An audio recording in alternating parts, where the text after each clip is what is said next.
আশা করছি আজকের এপিসোড আপনাদের অনেক ভালো লাগবে। বেশি কথা না বলে সবার আগে চলে যাব আজকের প্রথম ঘটনায়। আমি ফরিদ আমার সংগ্রহে থাকা একটা ঘটনা পাঠালাম, পড়ে শোনালে কৃতজ্ঞ থাকব। দিনটা ছিল বৃহস্পতিবার। প্রতিদিনের মতো এশার নামাজ পড়ে আমি বাজারে যাই। আজকে বাজারে একটু কাজ ছিল, কাজ শেষ করে বাড়ি ফেরার উদ্দেশ্যে রওনা হব, কিন্তু বাজারের সব দোকানপাটগুলো বন্ধ হয়ে গেছে। রাত তখন 10:20। বাজার থেকে আমার বাড়ি প্রায় 3 কিলোমিটার। আমি আকাশের দিকে তাকিয়ে দেখলাম যে আকাশটা মেঘলা থাকার কারণে বেশ অন্ধকার লাগছে। আমি মোবাইলের টর্চ লাইটটা অন করে হাঁটতে লাগলাম। আমি যে রাস্তা দিয়ে হাঁটছিলাম সে রাস্তাটা ছিল মাটির কাঁচা রাস্তা। রাস্তার বাম পাশে ছিল খাল আর ডান পাশে ছিল পাটক্ষেত। কিছু দূর হাঁটার পরে একটা পূজা মণ্ডপ সামনে পড়ল। মণ্ডপের উপর একটা মূর্তি 25 ফিট উঁচু হবে এবং এর পাশেই শ্মশান। ঘন অন্ধকারের মধ্যে মূর্তিগুলোকে খুব ভয়ঙ্কর দেখাচ্ছিল। শ্মশানের দিকে যখন তাকালাম মনে হলো কেউ যেন একটা ওখান থেকে দৌড়ে আসবে আমাকে ধরতে, কিন্তু কিছুই দেখি না। কিন্তু মনে হচ্ছে কেউ কেউ বুঝি আমাকে দেখছে, আমাকে অনুসরণ করছে, আমার পেছনে বুঝি কেউ আছে। আমি দোয়া পড়তে থাকি মনে মনে। প্রথমে দোয়াগুলো ঠিকঠাক পড়লেও পরের দোয়াগুলো ঠিকঠাক যেন মনেই পাচ্ছে না। আমি বুঝতে পারছি না এটা কি হচ্ছে আমার সাথে। প্রচন্ড ভয় লাগছে, শরীরটা ভয়ে কাঁপছে। বাড়িতে কল করার জন্য মোবাইল টিপ দিলাম, কিন্তু মোবাইলে কোনো নেটওয়ার্ক নেই। আমি সবার সাথে যোগাযোগ করার চেষ্টা করলাম, কিন্তু কারোর ফোনে ফোন দিতে পারলাম না। আমি আবার হাঁটা শুরু করলাম। হাঁটতে হাঁটতে কিছু দূর যাওয়ার পরে পাশে একটা নৌকা দেখতে পাই। একটু সাহস পাই, নৌকায় লাইট মারি, কিন্তু কোনো সাড়া শব্দ আমি পাইনি। আমি জিজ্ঞেস করলাম যে কেউ কি আছো, তবুও কোনো সাড়া শব্দ না পেয়ে নৌকার কাছে গিয়ে নৌকার ছাউনির ভিতরে যখন লাইট মেরে দেখলাম আমার চেনা লোক গফুর। গফুরকে বললাম, কিরে তুই এখন এত রাতে কি করিস? গফুর বলল, আমি না থাকলে আপনাকে কে পার করত? এত রাতে এমন একটা কথা শুনে আমি মোবাইলের স্ক্রিনের দিকে তাকিয়ে যেটা দেখলাম আমি অবাক হয়ে গেলাম। আমি যেন আকাশ থেকে পড়লাম। এটা আমি কি দেখলাম? আমি যখন বাজার থেকে বের হয়েছিলাম তখন রাত 10:20 ছিল, আর এখন রাত 3টা বেজে যায়। এটা কি হলো আমার সাথে? এতক্ষণ আমি কোথায় ছিলাম? খুব বেশি সময় লাগলে 30 থেকে 40 মিনিটের রাস্তা, কিন্তু আমি গফুরকে কিছুই বুঝতে দিলাম না। গফুরকে বললাম, আমাকে একটু পার করে দে। এই বলে আমি গফুরের নৌকায় উঠে বসলাম। নৌকা পাড়ে ভেরার পর আমি গফুরকে বললাম, গফুর আমাকে একটু বাড়ি পর্যন্ত পৌঁছে দিবি? গফুর একটু ভেবে বলল যে ভয় পাইছেন, চলেন আমার সাথে। আমরা দুজন একসাথে হাঁটছি। কিছু দূর আসার পরে আমি খেয়াল করলাম গফুর আমার পিছন পিছন হাঁটছে, আর সামনে একটা কবরস্থান পড়ল, আর কবর থেকে ধোঁয়া বের হচ্ছিল, আর একটা অদ্ভুত গন্ধ আসছে। এমন সময় আমি ভয়ে ভয়ে সামনের দিকে অগ্রসর হতে লাগলাম। কাছে এসে যখন লাইট মারলাম কবরের দিকে, আমি দেখলাম একটি মেয়ে সাদা কাপড় পরা অবস্থায়, চুলগুলো এলোমেলো ছেড়ে দেয়া, কবরস্থানের ভেতরে দাঁড়িয়ে আছে আর হাতের ইশারায় আমাদেরকে কাছে ডাকছে। মেয়েটিকে আমি চিনতে পেরেছিলাম, ওর নাম ময়না। আমি গফুরকে বলি, ওর নাম ময়না না? হঠাৎ বুকের ভেতরটা কেমন যেন করে উঠল, শরীরটা ভয়ে থরথর কাঁপছে। আমার পাশে গফুর আর নেই। আমি তো অবাক হয়ে যাই। আমি অবাক হয়ে চিৎকার দিলাম। চিৎকার দিতে দিতে দৌড় দিলাম এবং এমন জোরে একটা গাছের সাথে ধাক্কা খেয়ে আমি অজ্ঞান হয়ে পড়লাম। আমার যখন জ্ঞান ফিরল আমি দেখলাম আমি আমার বাড়িতে, আমার মাথায় পানি ঢালছিল। আমি তাদের কাছে জিজ্ঞাসা করলাম আমি এখানে কি করে এলাম। তারা বলল, পাশের বাগানে তুমি পড়েছিলে, তোমাকে সেখান থেকে নিয়ে এসেছি। আমি তাদেরকে সমস্ত কথা খুলে বললাম, কিন্তু তারা একে অন্যের দিকে তাকাচ্ছে এমন ভাবে যেমন আমি মিথ্যা কথা বলছি। তারপরেই জানতে পারলাম গফুর ও ময়না একে অপরকে ভালোবাসত। গফুর ছিল নৌকার মাঝি আর ময়নার বাবা ছিল প্রতাপশালী একজন ক্ষমতাবান। তার পিতা তাদের সম্পর্ক মেনে না নিয়ে গফুরকে তাড়িয়ে দিয়েছিল তাদের বাড়ি থেকে। তারপরেই ময়না আত্মহত্যা করেছিল এবং তারপর থেকে গফুরকেও কোনোদিন দেখা যায়নি। তখন আমি বুঝতে পারলাম যে ব্যাপারটা আসলে কি ছিল। প্রিয় লিসেনার্স, এখন যে ঘটনাটি আমি আপনাদেরকে শোনাতে যাচ্ছি, এই ঘটনাটি আমাদেরকে পাঠিয়েছেন হৃদয়, যার বাড়ি যশোর জেলায়। ঘটনাটা 1980 সালের দিকে। আর যখন ঘটেছিল তখন বয়স ছিল 22 বছর। ওনার বাবা খুব অসুস্থ ছিলেন। গ্রামের এক কবিরাজকে দেখান, কিন্তু কবিরাজ বলেন যে যত দ্রুত সম্ভব শহরে নিয়ে ভালো ডাক্তার দেখাতে, কারণ তখনকার দিনে গ্রামের দিকে কোনো ভালো ডাক্তারই ছিল না। আর শহর সেখান থেকে প্রায় 25 কিলোমিটার দূরে। যেহেতু নদী এলাকা, শহরে যেতে হবে নৌকায় করে। যোগাযোগের একমাত্র উপায় ছিল নদীপথ। ভালো রাস্তাঘাটও তখন ছিল না। বাবাকে নিয়ে যখন তিনি রওনা করেন তখন বেলা 12টা বাজে। প্রথমে আঁকাবাঁকা ছোট খাল পেরিয়ে বড় নদী, তার ওই পারের শহর। শহরে পৌঁছাতে প্রায় 3 থেকে 4 ঘন্টারও বেশি সময় লেগে যায়। ডাক্তার যখন বাবাকে দেখেন তখন বাবা আর জীবিত নেই। বাবার লাশটা নিয়ে তিনি আবার বাড়ির দিকে রওনা দেন।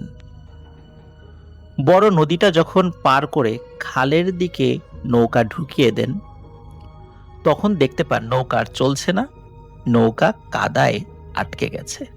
এদিক দিয়েই কিন্তু এসেছিলেন, তখন পানি ছিল, আর এখন পানি নেই। তার কারণ হচ্ছে এখন ভাটার সময়। আমরা জানি একটি জোয়ার এবং একটি ভাটার মধ্যবর্তী সময় 6 ঘন্টা। যখন এই নৌকাটি আটকে যায় তখন সন্ধ্যা আনুমানিক 6:30 বাজে। তাহলে 6 ঘন্টা পর জোয়ার আসবে। আর তখন শীতের সময় ছিল। এই সময়ে কিন্তু চারদিকে ঘুটঘুটে অন্ধকার হয়ে গেছে। জনমানব শূন্য একটি স্থানে এসে নৌকাটা আর চলছে না। নৌকাতে আর কেউই নেই, শুধু বাবার লাশ আর তিনি।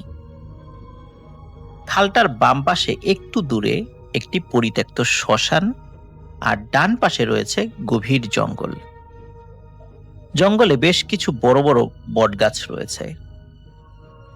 রাতের আধারে সেগুলো দেখে বিশাল আকৃতির দানবের মতো মনে হচ্ছিল। বটগাছের ডালে বেশ কিছু বাদুড় ঝুলে আছে। কুয়াশা খুব একটা ছিল না। জ্যোৎস্নার আলোয় সেই বাদুড়গুলোকেও আবছা কিন্তু স্পষ্টই দেখা যাচ্ছিল।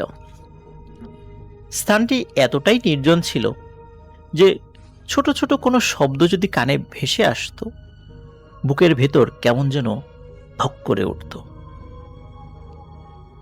ভয়ে বাবার লাশটা স্পর্শ করে বাবার পাশে তিনি বসে থাকেন। শুধু জোয়ারের অপেক্ষা, এছাড়া আর কোনো উপায় ছিল না। একটা চাদর দিয়ে বাবার লাশটা তিনি ঢেকে দেন। রাত যত বাড়তে থাকে, ভয় ততটাই তীব্র হতে থাকে। মনে হয় জঙ্গল থেকে কিছু একটা বেরিয়ে এসে তাদেরকে ধরবে। হঠাৎ করে নৌকাটা কেমন যেন একটু দুলে উঠল। মনে হলো ওনার মৃত বাবার ঘাড়ে কিছু একটা উঠেছে। ওনার বাবার ঠান্ডা শরীর থেকে হাতটা সরিয়ে নেন। উনি যতটুকু পারেন দোয়া দুরুদ পড়তে থাকেন, কিন্তু মনে হচ্ছিল যে ভয় আর কমছে না। তার ইচ্ছা করছিল চিৎকার করে বাঁচাও বাঁচাও শব্দ করতে, কিন্তু তিনি এটাও জানেন যে যেখানে আছেন সেখান থেকে বাঁচাও বাঁচাও শব্দ বললেও এই চিৎকার কারো কানে পৌঁছাবে না। কিন্তু না পারছেন এখান থেকে যেতে, না পারছেন থাকতে। এমন একটা পরিস্থিতিতে নিজের মৃত বাবাকেও দেখে ভয় করছে। কিন্তু কি আর করা, জোয়ারের অপেক্ষায় তো থাকতেই হবে, তা না হলে তো নৌকা নিয়ে এখান থেকে বের হওয়া যাবে না। রাত যখন আনুমানিক 11টা বাজে, তখন হঠাৎ তিনি দেখতে পান যে বটগাছের আড়াল থেকে একটি ছায়া বেরিয়ে আসছে। যতটা কাছে আসছে ততটাই একটি মানুষের অবয়বের মতো মনে হচ্ছে। যখন নৌকার একদম কাছে চলে আসলো তখন দেখলো যে একজন স্বাভাবিক মানুষের মতোই দেখা যাচ্ছে। লোকটি ওনাকে জিজ্ঞাসা করলো, তুমি কি ওই দিকে যাবা? ওই দিকে বলতে তিনি সেই দিকটাই দেখালেন যেদিকে উনি নৌকা নিয়ে নিজের বাড়ির দিকে নিজের বাবার লাশ বহন করে যেতে চাচ্ছিলেন। তিনি বললেন, হ্যাঁ, আমি ওই দিকেই যাব। তিনি লক্ষ্য করলেন লোকটি একটা চাদর গায়ে জড়িয়ে আছে, তার মুখটাও কিন্তু চাদরে ঢাকা। লোকটি ইশারায় যেদিকে দেখালো সেদিকে কিন্তু তারা যাচ্ছিলেন। লোকটি বললেন যে আমিও ওদিকেই যাব। তখন লোকটিকে তিনি বললেন, জোয়ার না আসলে তো ওদিকে যাওয়া সম্ভব নয়, জোয়ার আসুক, আপনাকেও সাথে করে নিয়ে যাব। এই কারণে বলছিল, যেহেতু বাবার লাশ তিনি একা নৌকায় বহন করে নিয়ে যাচ্ছিলেন, একটা লোক থাকলে একটু সাহস বাড়বে। লোকটি নৌকায় উঠল এবং বাবার লাশের ঠিক পাশে বসল, কিন্তু লাশ সম্পর্কে কিছুই জিজ্ঞাসা করল না, শুধু এক দৃষ্টিতে বাবার লাশটার দিকে তাকিয়েছিল। লোকটার মুখ তিনি তখনও দেখতে পাননি। এই গহীন জঙ্গলে এত রাতে তার আগমনের কারণটা পর্যন্ত জানতে ইচ্ছা করছিল না, কারণ তার বাবা মৃত অবস্থায় নৌকায় পড়ে আছে। বাবার শোকে তিনি কাতর ছিলেন। এই সমস্ত বিষয় যে কাউকে জিজ্ঞেস করতে হবে, এই ইচ্ছাটাও তার মনে আসছিল না, বা ইচ্ছা কিছুটা থাকলেও জিজ্ঞেস করতে ইচ্ছা করছিল না। রাত প্রায় 12টার দিকে যখন জোয়ার আসে, তখন তিনি নৌকাটি চালানো শুরু করেন। নৌকা যতই সামনের দিকে যাচ্ছে ততই একটা গন্ধ নাকে লাগছে। ধীরে ধীরে গন্ধের তীব্রতা বাড়তে থাকে। কিছু কচুরিপানা, কলা গাছ আর একটা মরা গরুর ফুলে থাকা দেহ একসাথে জটলা করে এমনভাবে নৌকার সাথে আটকে গেছে যে উনি অনেক চেষ্টা করেও নৌকাটিকে কিছুতেই সামনের দিকে নিতে পারছিলেন না। বাধ্য হয়ে তিনি নৌকা থেকে নেমে পানিতে রশি ধরে টানতে থাকেন।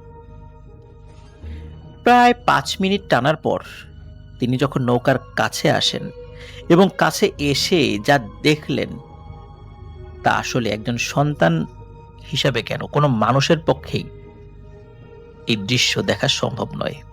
তিনি দেখেন যে লোকটি নৌকার উপর বসেছিল, সেই লোকটি ওনার বাবার বুকের কাছে বসে ওনার হাতটি বাবার বুকের ভেতর ঢুকিয়ে দিয়েছেন এবং ঢুকিয়ে শরীরের ভেতর থেকে অঙ্গ প্রত্যঙ্গ বের করে আনার চেষ্টা করছেন। এই দৃশ্য তিনি যখন দেখেন তখন ওনার প্রচন্ড রাগ হয়। 7-5 কিছু না ভেবে ওই বৈঠাটা হাতে নিয়ে লোকটার মাথায় সজোরে আঘাত করেন। লোকটা যখন তার দিকে ঘুরে তাকায় তখন তিনি দেখেন যে লোকটার চেহারাটা মানুষের মতোই, কিন্তু মুখটা অনেক লম্বা। স্বাভাবিকভাবে মানুষের মুখ এত লম্বা হয় না। তিনি যে কাজটি করেন সেটি হচ্ছে যে লোকটি যখন তাকে ধমক দিতে গিয়েছেন তখন মুখটা যখন হা করেছেন তখনই নৌকার যে বৈঠাটি, এই বৈঠার সামনের অংশ ওই লোকের মুখের মধ্যে ঢুকিয়ে দেন এবং ঢুকিয়ে দিয়ে মারেন এক ধাক্কা। এই ধাক্কায় লোকটা পানিতে পড়ে যায়। উনি পানিতে খুব জোরে জোরে বৈঠা দিয়ে ওই লোকটার গায়েও আঘাত করেন এবং চিৎকার করে বলেন, সাহস থাকলে উঠে আয়, দেখি তুই কে, তুই কত বড় পিশাচ আমি দেখব। আমার সামনে আমার বাবার লাশ খাওয়ার জন্য এসেছিস? সন্তান হয়ে আমি সেটা কখনোই হতে দেব না। যদি এই কাজটি করতেই চাস আমার লাশের উপর দিয়ে তোকে করতে হবে। আয় দেখি তোর কত বড় সাহস। ওই লোকটি আর উঠে আসে না। চাঁদের আলোতে লোকটার রক্ত মাখা লোমশ হাতটা তিনি দেখতে পেয়েছিলেন। হাতে রক্ত এতটাই জমাট বেঁধে গিয়েছিল যে পানির মধ্যে পড়েও ওই রক্ত ধুয়ে যাচ্ছিল না। লোকটার হাতের নখগুলো অনেক বড় বড় ছিল, আর তার চেহারা যখন চাঁদের আলোতে স্পষ্ট হয় তখন দেখা যায় যে চোখ দুটো কোটরে ঢোকানো এবং চোখের মধ্য থেকে নীল আভা মনে হচ্ছে ছড়িয়ে পড়ছে। এটি দেখে ভয়ে তার গলা এবং বুক শুকিয়ে যায়। তিনি এও দেখেন ওই লোকটির দাঁতগুলো লালচে, ছোট এবং তীক্ষ্ণ। উনি যখন এভাবে চিৎকার করছিলেন তখন যেহেতু জোয়ারের সময় ছিল, দূর থেকে আরো একটি নৌকা আসছিল। তাদের হাতে টর্চ লাইট ছিল, আর যেহেতু চিৎকার শুনছিলেন তারাও চিৎকার শুনে নৌকা একটু তাড়াতাড়ি চালিয়ে এগিয়ে আসেন যে কি হয়েছে দেখার জন্য। তারা যখন ছুটে আসেন তখন তাদেরকে সব ঘটনা খুলে বলেন। সবকিছু শুনে তারা যখন তার বাবার লাশটা দেখতে যান তখন দেখেন যে আসলেই তার কথা ঠিক। তার বাবার বুকের উপর একটি বড় গর্ত সৃষ্টি হয়েছে, কারণ এই গর্ত সৃষ্টি করেই বুকের মধ্যে হাত ঢুকিয়ে দিয়েছিল ওই মানুষরূপী পিশাচটা। বাবার বুকের রক্তের ছোপগুলো তখনও শুকায়নি। ওই লোকগুলো তাকে তাদের বাড়ি পর্যন্ত পৌঁছে দেন। স্বাভাবিক নিয়মেই লাশকে গোসল দেওয়া হয়, জানাজা পড়ানো হয় এবং দাফন করা হয়। এই ঘটনাটি বেশ প্রচলিত একটি ঘটনা ওই এলাকার।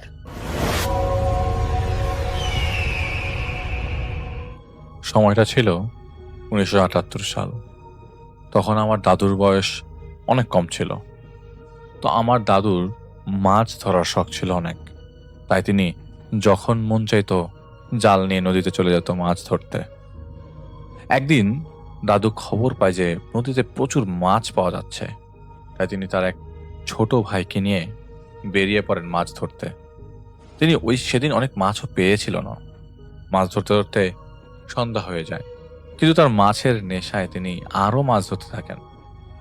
আর এই মাছ ধরা তার জীবনে সেদিন কাল হয়ে দাঁড়ায়। নদীর উত্তর দিকে নদীর চলে যায় তিনি। তোদের একটা পুরাতন মন্দির ছিল, খুব খারাপও ছিল জায়গাটা। গ্রামের লোকজন ওইদিকে দিনের আলোতেও চলাফেরা করতেন না, কিন্তু তিনি ওইদিকে নৌকা নিয়ে যেতে থাকেন। লক্ষ্য করেন তার শরীর ভার হয়ে যাচ্ছে, মাথা ব্যথা করছে। ভাবলেন সারাদিন মাছ ধরেছেন তাই হয়তোবা মাথা ব্যথা করছে। এই জন্য তার ভাইকে তিনি বলেন, চল আমরা বাড়ি চলে যাই। তখন তারা বাড়ির দিকে যেতে থাকে। কিছুটা দিনের আলো চলে আসে। তখন যেতে যেতে হঠাৎ দেখেন তার নৌকার উপর দিয়ে কি যেন একটা লাফ দিয়ে অন্য পাশে চলে গেল। তার ভাই একটু ভয় পেয়ে যায়, এটা কি হতে পারে। তখন তার দাদু বলে, আরে মাছ ওইটা। তখন নৌকার পেছন থেকে একটা শব্দ আসতে থাকে। আমার দাদু তার ভাইকে বলে, এ দেখতো কি হচ্ছে সেখানে। দাদুর ভাই গিয়ে দেখে যে মাছগুলো ধরেছিল সেগুলো একটাও নাই। একথা শুনে দাদু ও দাদুর ভাই অনেক ভয় পেয়ে যায়। দাদু আর দাদুর ভাই খুব জোরে নৌকা চালাতে থাকে। তাদের গ্রামের নদীর ঘাটে আসার আগে নদীর তীরে 3টা তাল গাছ আছে। তাদের গ্রামের নদীর ঘাটে আসার সেই তাল গাছগুলোতে যখন কাছাকাছি আসে তখন বেশ কয়েকজন মানুষের মতো তারা তাল গাছে বসে তাদের পা দিয়ে বসে আছে দেখতে পাচ্ছিল। এত বড় বড় পা দেখে তারা ভয় পেয়ে যায়। তারা তাদের নৌকা ঘাটে বসিয়ে রেখে দৌড়ে বাড়ি চলে আসে। কিন্তু তারা বাড়িতে এসে কিছু বলে না, কারণ তার বাবা ছিলেন অনেক রাগী, মানে আমার বড় বাবা। তাই তারা চুপচাপ বাড়িতে আসে।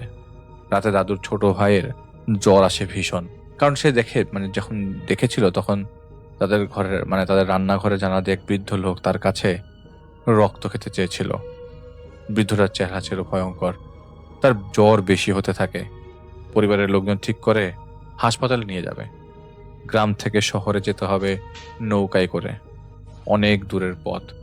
পরদিন সকালে আমার দাদুর অসুস্থ ভাই ও তাদের চাচাতো ভাই, বড় ভাই তারা বেরিয়ে পড়ে। তারা হাসপাতালে যায়, কিন্তু তার ছোট ভাই মারা যায় দুপুরের দিকে।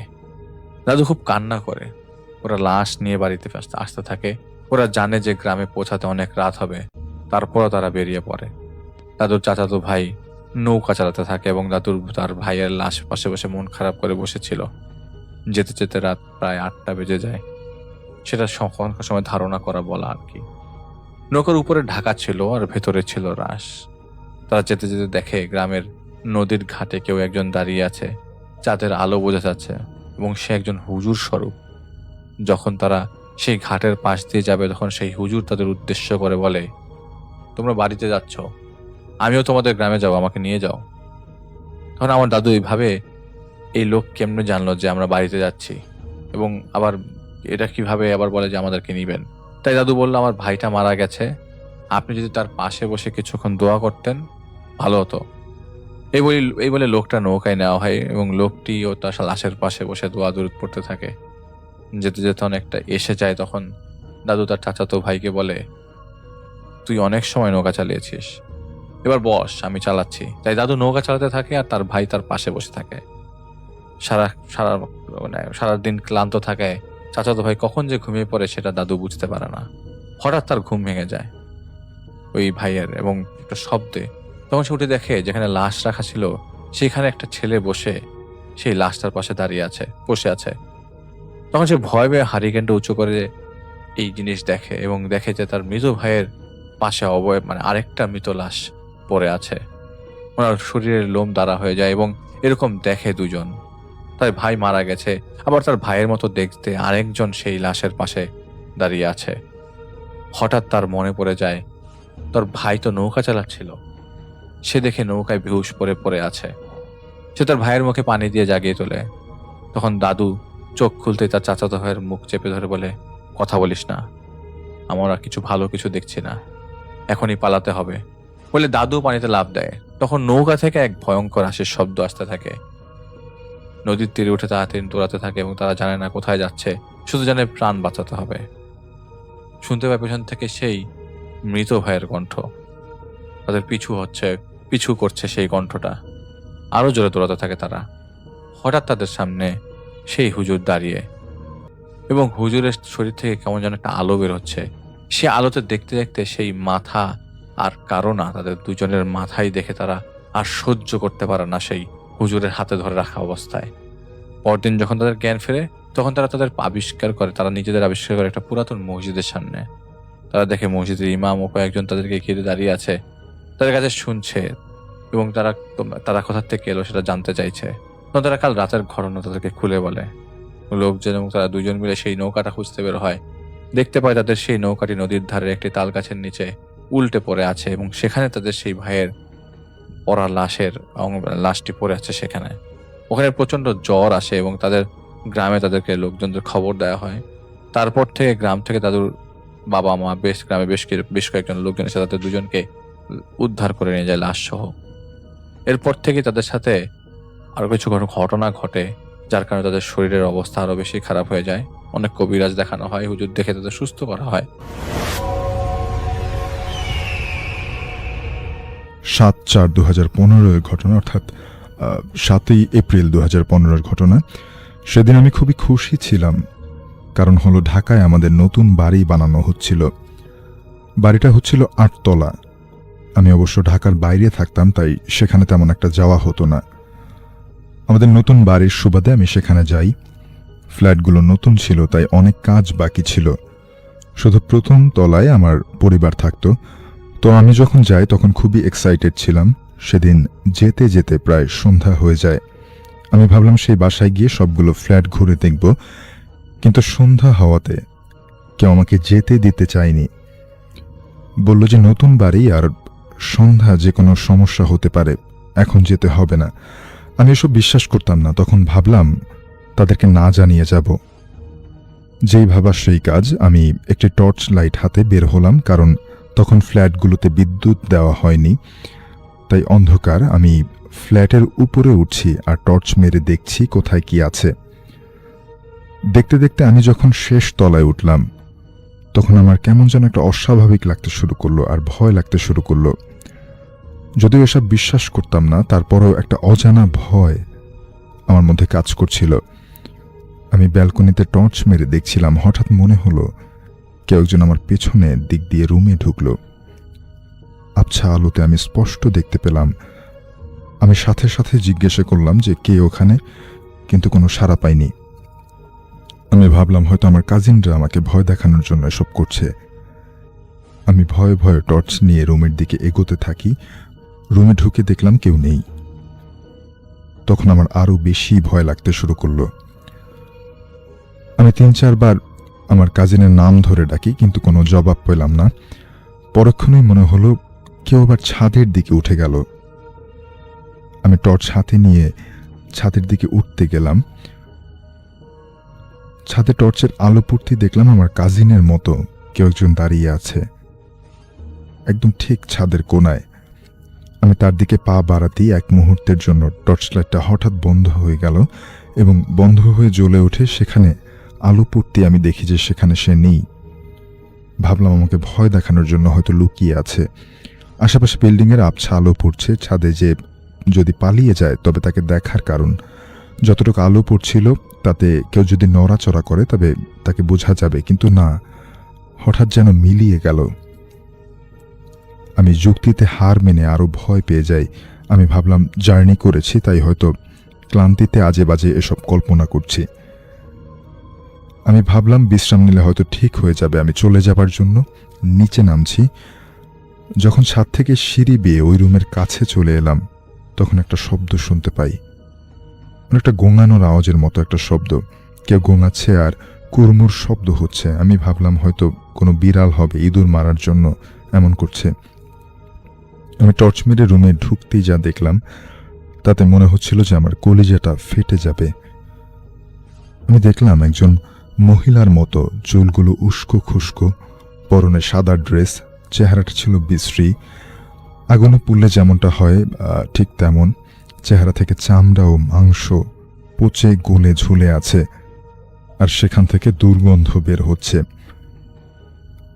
আমি দেখলাম সে নিজের হাতের মাংস ও হাড় নিজে চিবিয়ে খাচ্ছে। আমি টর্চ মেরে যখন দেখলাম তখন সে আমার দিকে ঘুরে একটা বিশ্রী হাসি দিয়ে তার সে খাওয়া হাতটা আমার দিকে বাড়িয়ে দিল। তার খাওয়া হাত দিয়ে রক্তের স্রোত বইছে, হাতের মাংসগুলো ছিঁড়ে ঝুলছে। আমি তখন ভয়ে নিথর হয়ে গেলাম। আমি চিৎকার করতে চাচ্ছিলাম প্রাণপণে, কিন্তু আমার গলাতে যেন কোনো শব্দই আসছিল না। মনে হচ্ছিল আমার পা অবশ হয়ে গেছে এবং আমি পালাতেও পারছিলাম না, চিৎকারও করতে পারছিলাম না। তখন আমি জ্ঞান হারাই। যখন আমার জ্ঞান ফেরে আমি আমার আম্মার রুমে ছিলাম। আমি জিজ্ঞাসা করাতে তারা বলল যে আমার চিৎকার শুনে তারা উপরে গিয়ে দেখে যে আমি অজ্ঞান অবস্থায় ওই রুমের দরজার সামনে পড়েছিলাম। সেখান থেকে আমাকে নিয়ে আসা হয়। আমাকে জিজ্ঞাসা করা হলে আমি তাদেরকে ঘটনাটা শেয়ার করি। তখন দাদা বললেন যে পাশের বাসায় এক লোক কালো জাদু চর্চা করে, তার কাছে নাকি এসব খারাপ জিনিসরা আসে আর এসব অন্ধকার জায়গায় ঘুরে বেড়ায় আর সুযোগ পেলেই মানুষকে ভয় দেখিয়ে ক্ষতি করে। এরপর থেকে সন্ধ্যা তো দূরের কথা, আমি দিনের বেলায়ও ছাদে যেতাম না। আর যদিও মিলাদ পড়ানোর পর এখন কোনো সমস্যা হয় নাই, আজও সেই মুহূর্তের কথা মনে পড়লে আমার গা শিউরে ওঠে। আসসালামু আলাইকুম রাসেল ভাই, আশা করছি আপনি ভালো আছেন। রাসেল ভাই, আজকে আমি এমন একটি ঘটনা আপনার সঙ্গে শেয়ার করতে যাচ্ছি। এটি আমাদের এলাকার বহু বছর আগের একটি ঘটনা, কিন্তু ঘটনাটা এতটাই ভয়ানক ছিল যে আজও সেই নদীর নাম শুনলে কিছু বয়স্ক মানুষের মুখের রং বদলে যায়। এতটাই ভয়ানক একটা ঘটনা আপনার সঙ্গে আজকে শেয়ার করতে যাচ্ছি। তো রাসেল ভাই, কোনো কথা না বাড়িয়ে সরাসরি আমি ঘটনায় চলে যাই। ঘটনাটি বর্ষাকালের একটা ঘটনা। টানা কয়েকদিন বৃষ্টি থাকার কারণে সেই সময় নাকি মানে এলাকায় এত বেশি বৃষ্টি হয়েছিল যে এলাকার প্রত্যেকটা ডোবা, নলা, মানে জায়গা জমি সব কিছুর মধ্যে পানিতে ভরে গিয়েছিল। আর সেই সময়ে মারা গিয়েছিল আমাদের এলাকার খুবই সম্মানিত একজন মানুষ, যার নাম সমীর উদ্দিন। কিন্তু সমস্যা হয়, তার মানে আমাদের যে গ্রামটা ছিল, এই গ্রামের কবরস্থানটা ছিল নদীর ওই পাশে। আর সমীর উদ্দিন মরার সময় এটাই ওসিয়ত করে গিয়েছিল যে তাকে যেন সেই পুরনো কবরস্থানেই দাফন করা হয়। যাই হোক, দিনের বেলায় জানাজা হওয়ার কথা ছিল, কিন্তু প্রচণ্ড রকমের বৃষ্টি হওয়ার কারণে জানাজার দেরি হয়ে যায়। শেষ পর্যন্ত সিদ্ধান্ত হয় এই লাশটাকে রাতের বেলায় নদী পার হতে হবে এবং সেখানে গিয়ে জানাজা পড়ে তারপরেই লাশটাকে দাফন করা হবে। যাই হোক, বৃষ্টি থামতে থামতে তখন প্রায় রাত 11টা বাজে। আকাশে চাঁদ নেই, মেঘে ঢাকা আকাশ, বর্ষার মানে আকাশ এমন যেন ভয়ানক একটা রূপ ধারণ করেছে, যেন মনে হচ্ছে একটু পরেই আবার বৃষ্টি আসবে। কিন্তু এই সময়টাতেই এলাকার মানুষ সিদ্ধান্ত নেয় তাকে নিয়ে নদীর ওপার যেতে হবে, কারণ লাশটার প্রচণ্ড কষ্ট হচ্ছে, খুব তাড়াতাড়ি লাশটাকে দাফন করা প্রয়োজন। এরপর একটা বড় কাঠের নৌকায় লাশটাকে তোলা হয়, সাদা কাফনে মোড়া, একদমই যেন মনে হচ্ছে যেন কোনো লাশকে গহীন অন্ধকারের দিকে নিয়ে যাওয়া হচ্ছে। নৌকায় ওই মৃত ব্যক্তির 2জন ছেলেকে তুলে দেওয়া হয়, আর কয়েকজন আত্মীয় সহ গ্রামের ইমাম সাহেব এবং 2জন অভিজ্ঞ মাঝি ঠিক করা হয়, যেন তারা সঠিকভাবে নৌকাটা চালিয়ে ওই পাড়ে নিয়ে যায়। আনুমানিক 60 থেকে 8 জন লোক হবে ওই নৌকাতে। শুরুতে সব কিছুই স্বাভাবিক ছিল, সবাই আল্লাহ আল্লাহ বলছে, কেউ কালিমা পড়ছে, আর ওই বৃদ্ধের 2 ছেলে অঝরে কান্না করছে। কান্নার কোনো শব্দ নেই, শুধু চোখ দিয়ে ঝরঝর করে পানি পড়ছে। নৌকাটা ধীরে ধীরে নদীর বুক ছিঁড়ে এগিয়ে যাচ্ছিল। সবাই নিচু গলায় থমথম পরিবেশে দোয়া পড়ছিল। শুধুমাত্র বইটার সব সব শব্দ ছাড়া আর কোনো কিছুই শোনা যাচ্ছিল না। কিন্তু মাঝ নদীতে পৌঁছানোর পর হঠাৎ করেই একটা দমকা বাতাস শুরু হয়ে যায়। বাতাসটা এমন একটা বাতাস যেন মনে হচ্ছে নৌকাটাকে আর সামনের দিকে এগোতে দিচ্ছে না। এরপরে সেই বাতাসটা একদমই থেমে যায়। একদমই থেমে যায় বলতে সব কিছুই যেন একদমই স্থির হয়ে যায়। নদীর ঢেউও স্থির হয়ে যায়, নদীর ঝিঝি পোকার শব্দগুলোও যেন একদমই স্তব্ধ হয়ে যায়। মাঝিদের একজন তখন ফিসফিস করে বলে, ওস্তাদ, এই জায়গাটা তো ভালো না। এবং সাথে সাথে অন্য মাঝি বলে, চুপ চুপ করো, চুপ করো, চলো চলো, কোনো ভয় নেই, সামনের দিকে চলো। কিন্তু সেই মাঝিরও মুখে ভয়টা একদমই স্পষ্টভাবে ফুটে উঠতেছিল। ঠিক তখন এই নৌকার পেছন থেকে একটা অদ্ভুত রকমের খসখস শব্দ হচ্ছে। মনে হচ্ছিল কেউ যেন কাপড় টেনে সরাচ্ছে। কোনো কিছুই সাই দিচ্ছে না তাদের। স্বজন হারার ব্যথায় সবাই একদমই কাতর হয়ে গেছে।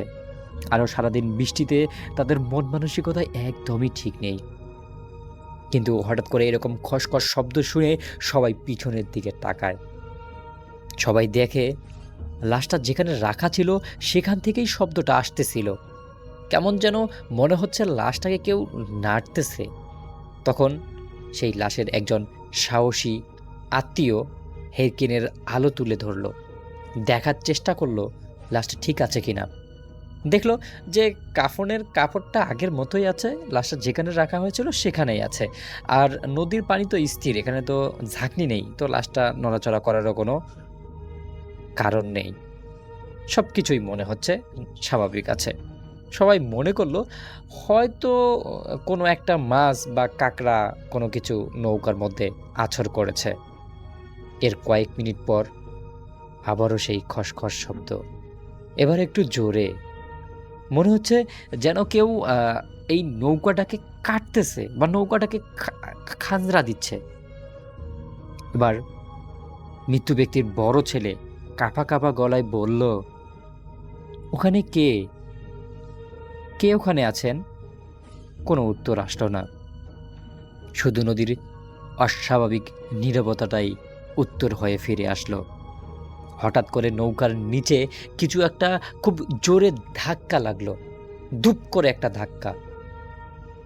পুরো নৌকাটা একদমই কেঁপে উঠল। এমন একটা অবস্থা, মনে হচ্ছে যেন লাশটা পানিতে পড়ে যাবে। এরপর মাঝি বলল, মনে হচ্ছে বিশাল কিছুর নিচে ধাক্কা লেগেছে, সমস্যা নেই, আমরা নৌকাটাকে কন্ট্রোল করে নিচ্ছি। মাঝিরা দ্রুত বইটা চালাতে শুরু করলো, কিন্তু দেখা যাচ্ছে যে নৌকাটা যেন আর এগোচ্ছিল না। মনে হচ্ছিল নৌকাটা একদম মাটির সাথে আটকে গেছে। কেউ যেন নৌকাটাকে নিচ থেকে একদমই ঠিক ধরে রেখেছে। এমন একটা অবস্থায় দেখা গেল যেই হারিকেনটা তাদের কাছে ছিল, সেই হারিকেনের আলোটা একদমই নিভে গেল। আর সেই ক্ষণেই আলোয় একজন খুব জোরে চিৎকার করে উঠে এবং সে বলে যে কাফনে মোড়া লাশটার মাথার অংশটা ধীরে ধীরে উঠেছে, মনে হচ্ছে যে সেটা আপনা আপনি লড়ছে। প্রথমে কেউ বিশ্বাস করেনি, বলছে সারাদিন মানে উপবাস থাকা, সারাদিন এরকম অবস্থায় হয়তো তার মাথায় সমস্যা হয়ে গেছে। কিন্তু কয়েক সেকেন্ড পর সবাই নিজের চোখে দেখে কাফনের উপরের অংশটা সত্যি সত্যি নড়ছে, যেন ভিতর থেকে কেউ একজন উঠে বসার চেষ্টা করছে। মনে হচ্ছে লাশটা উঠে বসার চেষ্টা করছে, এরকম একটা কিছু। তাদের মধ্যে একজন ভয় পেয়ে খুব জোরে জোরে কালেমা পড়া শুরু করে দিল, লা ইলাহা ইল্লাল্লাহ, লা ইলাহা ইল্লাল্লাহ। এটা দেখে তাদের মধ্যে একজন আরো জোরে কান্না শুরু করে। এরপর ইমাম সাহেব বলে, এত চিন্তার কিছু নেই, আমরা কোনো খারাপ কিছু করছি না, আমরা লাশটাকে দাফন করার জন্য নদীর ওপারে যাচ্ছি, সবাই শান্ত হন, আমি কোরআনের আয়াত তেলাওয়াত করছি, সবাই শুনতে থাকুন। এরপর ইমাম সাহেব উচ্চ স্বরে কোরআনের তেলাওয়াত করতে থাকেন। হঠাৎ করে নদীর দূর থেকে একটা আলো দেখা যায়। আলোটা একদমই ছোট, মনে হচ্ছে যেন কেউ তাদের দিকে এগিয়ে আসতেছে, সাহায্যের হাত বাড়িয়ে দিতে। সবাই আলোটা দেখে একটু স্বস্তির নিঃশ্বাস ফেলে। সবাই ভাবতে থাকে যে হয়তো আমাদেরকে কেউ সাহায্য করার জন্য আসতেছে, কারণ তাদের নৌকাটা তো একদমই নড়তেছে না। কিন্তু তারা কিছুক্ষণ পর দেখতে পারে আলোটা যতই তাদের কাছাকাছি আসতেছে ঠিক ততটাই অস্বাভাবিক লাগতেছে, কারণ আলো আছে, কোনো নৌকা নেই, কোনো লন্ডন নেই, কোনো কিছুই নেই। মনে হচ্ছে একটা আগুনের দলা ভেসে ভেসে তাদের দিকে আসছে, একদমই তাদের দিকে, একদমই সোজা তাদের দিকে।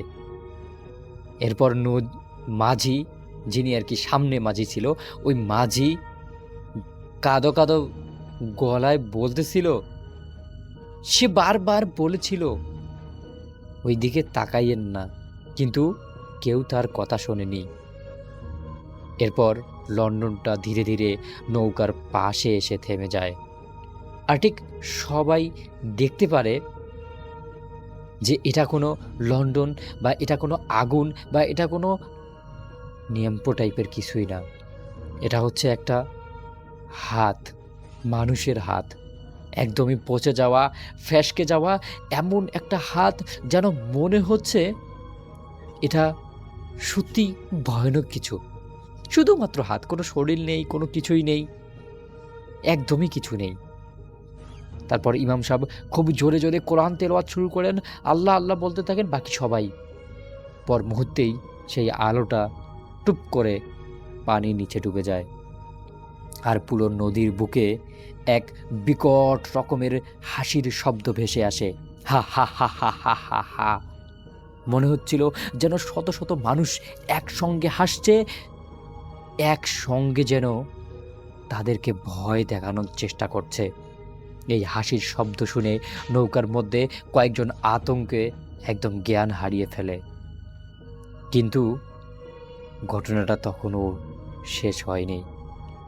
তারা দেখতে পারে হঠাৎ করেই কাফনের গিটগুলো একে একে খুলে যেতে শুরু করে। কেউ ছুঁয়েও দেখেনি, কেউ ধরেও নি, কেউ সেদিকে যায়ও নি। তবুও দেখছে একটার পর একটা কাফনের যে 3টা গিট ছিল সেই গিটগুলো খুলে যায়। সাদা কাপড়টা আলগা হতে থাকে। তারপর কাফনের ভিতর থেকে ধীরে ধীরে একটু আগে যেই হাতটা তারা দেখেছিল ভেসে আসা, সেই হাতটা বেরিয়ে আসে। অস্বাভাবিক রকমের শক্ত হয়ে থাকা আঙ্গুলগুলো কয়েক সেকেন্ডের জন্য নড়াচড়া করছে। তারপর হঠাৎ করে সোজা হয়ে আকাশের দিকে উড়ে যায়। নৌকায় থাকা সবাই একদম খুব জোরে চিৎকার করে ওঠে। এত জোরে চিৎকার মনে হচ্ছে যেন শব্দের প্রতিধ্বনিতে পুরো নৌকাটাই ডুবে যাবে। এটা দেখার পর মৃত ব্যক্তির ছোট ছেলে এক চিৎকার করে জ্ঞান হারিয়ে পড়ে। এরপর ইমাম সাহেব দাঁড়িয়ে উচ্চ স্বরে আজান দিতে শুরু করেন। তার কণ্ঠ যত জোরে হচ্ছিল ততই নৌকার চারপাশের পানিগুলো অস্বাভাবিকভাবে উত্তাল হয়ে উঠতেছিল। মনে হচ্ছিল নদীর নিচে শত শত কোনো মাছ বা হিংস্র কোনো কিছু নড়ছে। এত জোরে শব্দ হওয়ার পরেও যেন কোনো কিছুই থামছে না, কোনো কিছুই যেন আগের মতো ঠিকঠাক হচ্ছে না।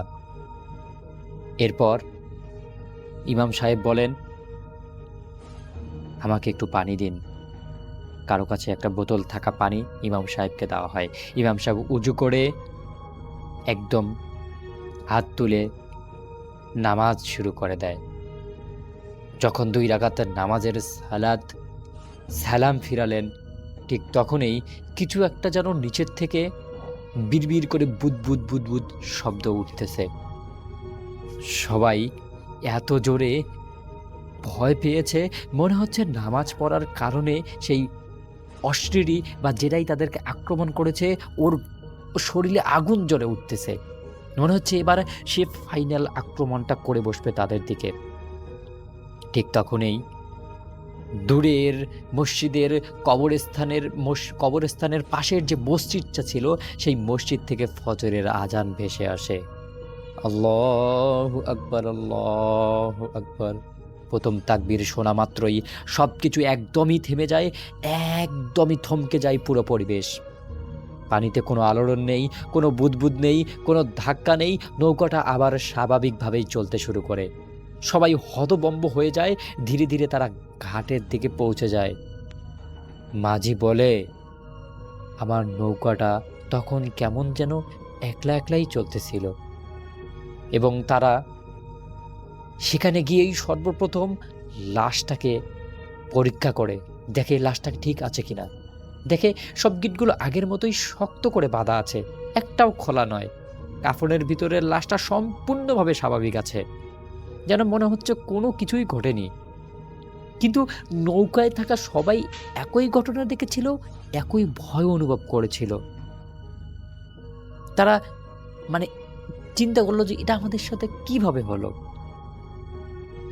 তবে নদীর পাড়ের একজন বয়স্ক মানুষ তাদেরকে বলে, আমি তোমাদেরকে বলেছিলাম রাত্রের বেলায় তোমরা এই নদীটা পাড়ি দিও না, এই নদীর মধ্যে অনেক ভয়ানক জিনিস আছে, তোমরা তো আমার কথা শুনলে না।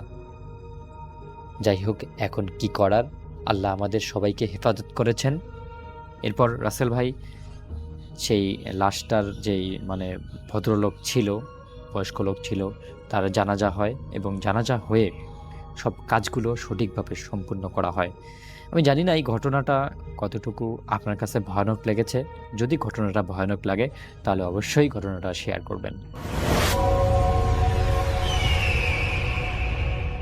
লাশবাহী অ্যাম্বুলেন্স বা গাড়ির সাথে ঘটে যাওয়া অনেক ভয়ঙ্কর ঘটনাই আমরা প্রায়ই শুনি, কিন্তু আজকে আমি আপনাদের সাথে শেয়ার করব এমন এক লাশবাহী অ্যাম্বুলেন্সের সাথে ঘটে যাওয়া ঘটনা, যে ঘটনায় অবাক করা বা চমকে দেওয়া ব্যাপারটা হলো এক্ষেত্রে অ্যাম্বুলেন্স না, বরং একটা জায়গা। সেই জায়গাটা যখনই কোনো লাশবাহী অ্যাম্বুলেন্স বা গাড়ি অতিক্রম করে তখনই সেই গাড়ি বা অ্যাম্বুলেন্সের সাথে ঘটে যায় রোমহর্ষক কিছু ঘটনা। তো গত মে মাসে আমার বড় খালাতো বোন রেবেকা আপুর হাজবেন্ড হার্ট অ্যাটাকে মারা যান। আমরা কয়েকজন দুলাভাইয়ের মরদেহটিকে নিয়ে একটা অ্যাম্বুলেন্সে করে যাচ্ছিলাম তার গ্রামের বাড়ি পটুয়াখালী জেলার কোন একটি গ্রামে দাফন করার জন্য। আমরা রাত 10টার দিকে ঢাকার বারডেম থেকে অ্যাম্বুলেন্সে রওনা দিই 11টার দিকে ফেরিতে উঠি মাওয়া থেকে। আর 11:50 দিকে আমরা ফেরি থেকে কাওড়াকান্দি নামক একটা জায়গায় নামি। নামার পর আমরা কিছু খাওয়া দাওয়া করলাম। করার পর 12:30টার দিকে আমরা কাওড়াকান্দি থেকে রওনা দিলাম পটুয়াখালী জেলার উদ্দেশ্যে। তো গাড়ি কিছুক্ষণ চলার পর হঠাৎ আমার মনে হলো যে গাড়ির নিচের অংশটা মানে রাস্তার সাথে ঘষা খাচ্ছে, 2বার ঘষা খেলো, এটা মানে আওয়াজ পেলাম আর কি। আমি দেখলাম যে কেউ কোনো কিছু বলছে কিনা বা কোনো ধরনের কেউ কিছু বোঝাচ্ছে কিনা। তো দেখলাম যে সবাই নর্মাল, কেউ কোনো কিছু বোঝাচ্ছে না। যাই হোক, আমি আর কিছু বললাম না, আমি চুপচাপ ছিলাম। তো কিছুক্ষণ পর আবার একটা ঘষার শব্দ হলো। তো তখন দেখি আমার পাশে বসা রেজা ভাই, সে এদিক ওদিক তাকাচ্ছে। তো সেও আমাকে কিছু বললো না, আমিও তাই কিছু বললাম না। তো আমরা বরিশাল থামলাম কিছু হালকা পাতলা রেস্ট নেওয়ার জন্য। তো থামার পর রেজা ভাই সেই ড্রাইভারকে বলতেছিল যে, ভাই আপনি তো লাশ নিয়ে অনেক জায়গায় যান, তো ঘটছে নাকি কোনো ঘটনা? উল্টাপাল্টা ঘটনা তো ঘটে শুনি অ্যাম্বুলেন্সের সাথে। তো ওই লোক প্রথমে সরাসরি ডিনাই করতেছিল যে না, এরকম কোনো ঘটনাই ঘটে না। তো সে রেজা ভাই অনেক চাপাচাপি করার পরও সে কোনো কথাই বললো না। এক পর্যায়ে রেজা ভাই বলতেছে যে, আচ্ছা আজকে যে আসলেন, আপনার কাছ থেকে আজকে কোনো অস্বাভাবিক কিছু লাগছে? তো ততক্ষণে ড্রাইভারের সাথে মোটামুটি আমাদের একটা সখ্যত হয়ে গেছে। তো সে বলা শুরু করলো যে, হ্যাঁ ভাই, আজকে কাওড়াকান্দি থেকে যখন রওনা দিলাম তখন মনে হইতেছিল যে আমার গাড়িটা অনেক ভার হয়ে গেছে, এবং আমি যত স্পিড দিচ্ছি কিন্তু গাড়ির স্পিড উঠতেছে না। কে জানি আমার গাড়িটাকে চাইপা রাখছে রাস্তার সাথে। তো তখনই আমি বলতেছি যে, হ্যাঁ ভাই, আমি কয়েকবার মানে ঘষার শব্দ শুনছি, মনে হচ্ছে যে গাড়ির নিচের অংশটা রাস্তার সাথে ঘষা গেল। তখন রেজা ভাই বলে যে, হ্যাঁ আমিও তো এটা শুনছি। তো তখন বলে আর কি ড্রাইভারটা, যেরকম অনেক ঘটনাই ঘটে। তো তখন সে একটা ঘটনা বললো আমাদের, সেটা এই রাস্তারই ঘটনা। তো তখন করোনার প্রথম দিক এবং খুব কড়াকড়ি, মৃতদেহ সবসময় পুলিশ তারা দাফন দেয়, নিজের আত্মীয় স্বজন ধরতেও পারে না মৃতদেহ, এরকম অবস্থা চলতেছে। তো এক লোক আইসিডিডিআরবিতে কাজ করতো, তো সে মারা যায়। মারা যাওয়ার পর তার আত্মীয় স্বজন অনেক টাকা পয়সা খাইয়ে তার মৃতদেহটি নিয়ে বাড়ির দিকে রওনা দেয়। পুলিশকে টাকা পয়সা দিয়ে কোনোভাবে একটা বুঝ দিয়ে সে মৃতদেহ নিয়ে তারা নিজেদের দেশে খবর দেওয়ার জন্য নিয়ে যাচ্ছিল। তো সে মৃতদেহটিকে ছিল একটা লাশবাহী ফ্রিজারে, আর যারা যাচ্ছিল লাশের সাথে তারা ছিল আরেকটা মাইক্রোতে করে পিছে। লাশবাহী ফ্রিজারে জাস্ট মৃতদেহটি ছিল, আর ছিল জাস্ট ড্রাইভার। তো সেই অ্যাম্বুলেন্স পিছে পিছে যাচ্ছিল, আর লাশবাহী যে ফ্রিজারটা ছিল সেটা ছিল সামনে। তো ঠিক রাত 2টা বা 2:30টার দিকেই তারা তাদের গন্তব্যস্থলে ছিল পটুয়াখালী। তো সেই 2:30টার দিকে তারা এই সেম রাস্তাতেই ছিল।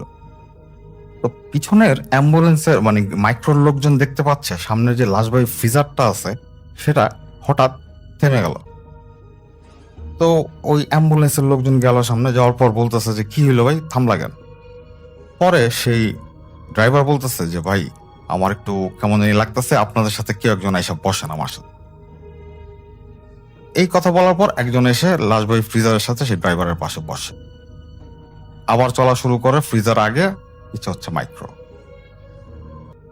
এখন কতক্ষণ চলার পর হঠাৎ পিছনের অ্যাম্বুলেন্সের লোকজনদের মনে হচ্ছে যে সামনের যে ফ্রিজার, লাশবাহী ফ্রিজারটা আছে সেটা পাগলের মতো ছুটতেছে সামনে। তো ওরা অবাক হয়ে যায়।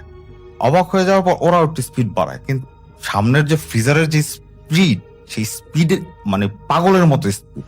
এত স্পিডে গাড়ি চালানো কথা না, বা স্বাভাবিক অবস্থায় এরকম চালাবে না। তো সবাই অ্যাম্বুলেন্স থেকে ফোন দিচ্ছিল আর কি ওই ফ্রিজারে যে ছিল তার কাছে, ওই লাশবাহী ফ্রিজারের ড্রাইভারের পাশে যে ছিল। তো সে ফোনও ধরতেছে না, তো সবাই খুব টেনশনে। এক পর্যায়ে গৌরনদী নামক একটা জায়গায় এসে সেই ফ্রিজারটা থামে, লাশবাহী ফ্রিজার। আর সেই লোকজনও এসে ফ্রিজারটাকে ধরে মাইক্রোতে করে, জিজ্ঞেস করতেছে, কি হইলো, তুমি এরকম পাগলের মতো চালিতেছিলে কেন, ঘটনা কি? তুমি তো অ্যাক্সিডেন্ট করতে, কিছু খাইছো টাইছো নাকি, কি অবস্থা তোমার? তখন সে ড্রাইভারের পাশে থাকা লোকটা বলে যে, ছিল আর কি ফ্রিজারে, বলে আমরা যা দেখছি এটা তো আমাদের ধারণাও নাই। আজকে যে বাইচা আসছি এটা হচ্ছে কপাল। কারণ তখন সে লোকটা বলে যে সে তো উঠলো ড্রাইভারের পাশে, তো ফ্রিজার নিচে গাড়ি চলছিল, হঠাৎ সে শুনতে পায় তার পাশের জানালায়, গাড়ির জানালায় কে জানি টক টক টক টক যেটা শব্দ করলো। তো সে তাকালে দেখলো যে কিচ্ছু না, পরে মনে করলো কোনো কিছু হয়তো বাড়ি টাটি খেয়েছে। এইভাবে যাচ্ছে, তো ও দেখতে পাচ্ছে যে ড্রাইভার খুব ভয় পাইতেছে। তো সে জিজ্ঞেস করতেছে ড্রাইভার যে কিসের শব্দ শুনলাম এটা। ড্রাইভার কোনো কথা বলে না। কিছুক্ষণ পর সেই লোক আবার সেই টক টক টক টক শব্দটা শুনতে পাইতেছে। তো সে এবার তাকাইলো, তাকানোর পর দেখতেছে যে একটা হাত, শুধু একটা হাত, হাতের জাস্ট কবজি পর্যন্ত, সেটা সেই জানালায় টক টক টক টক শব্দ করতেছে, কিচ্ছু না। এটা দেখে সেই লোকটা ড্রাইভারকে বলছে, এটা কি, এটা কি, এটা কি, এটা কি দেখলাম, এটা কি? ড্রাইভার কিচ্ছু বলে না, সে সোজা গাড়ি টানা শুরু করলো। হঠাৎ কিছুক্ষণ পর সে হাতটা গায়েব হয়ে যায়। এরপর সে ড্রাইভার বলতেছে যে ভাই দোয়া পড়েন, সূরা পড়েন, সূরা পড়েন, আজকে খবর আছে, খবর আছে। তো সেই লোক আয়াতুল কুরসি পড়া শুরু করে। কিছুক্ষণ যাওয়ার পর সে দেখতে পায় তার গাড়ির সাথে সাথে কতগুলো পশুরূপী মানুষ, যাদের মাথাটা বিভিন্ন ধরনের পশুর, কিন্তু তার দেহটা হচ্ছে মানুষের, তারা দৌড়াচ্ছে, সমানে দৌড়াচ্ছে, এবং কিছুক্ষণ পর পর তাদের হাত দিয়ে গ্লাসে বাড়িয়ে দিচ্ছে। তারা তাদের থেকে বাঁচার জন্য এরকম ভয়ঙ্কর ভাবে গাড়ি চালিয়ে আসছিল, কিন্তু পিছনের গাড়ির কেউ কোনো কিছুই দেখছিল না। পরে তারা সেই লাশ নিয়ে সকালে ভোর হওয়ার পর তাদের গ্রামের উদ্দেশ্যে যায়, যাওয়ার পর দাফন করে। এটা ছিল সেই রাস্তায় ঘটে যাওয়া একটা অ্যাম্বুলেন্সের ঘটনা।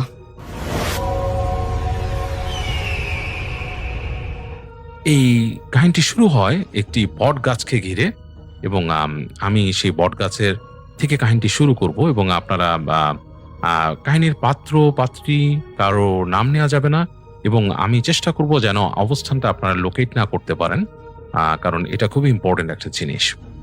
যাই হোক, এই ঢাকা শহরেরই কোনো একটা জায়গায় একটা বট গাছ ছিল, কোনো এক পার্ক ঠিক না, মানে একটা কি বলবো, একটা একটা একটা পার্ক, হ্যাঁ পার্কই বলা যায়। মানুষ সেখানে বেড়াতে আসতো, হাঁটতে যেত, সেরকমই একটা জায়গায়, সেটার একটু গভীরে, মানে পার্কের একদম মাঝখানের দিকে একটা জায়গায়। অবশ্য আপনারা কিন্তু ওই মেজর সেই রমনা বা কোনো জায়গা এটার সাথে অ্যাড করে নিয়েন না, সেটা কিছু না, অন্য একটা জায়গায়। অবশ্যই আমি আপনাদের অ্যাসিওর করছি যে এটা ওই জায়গা না, অন্য কোনো এক পার্কে। সেখানে ঠিক পার্কের মাঝামাঝি জায়গায় একটা বট গাছ ছিল।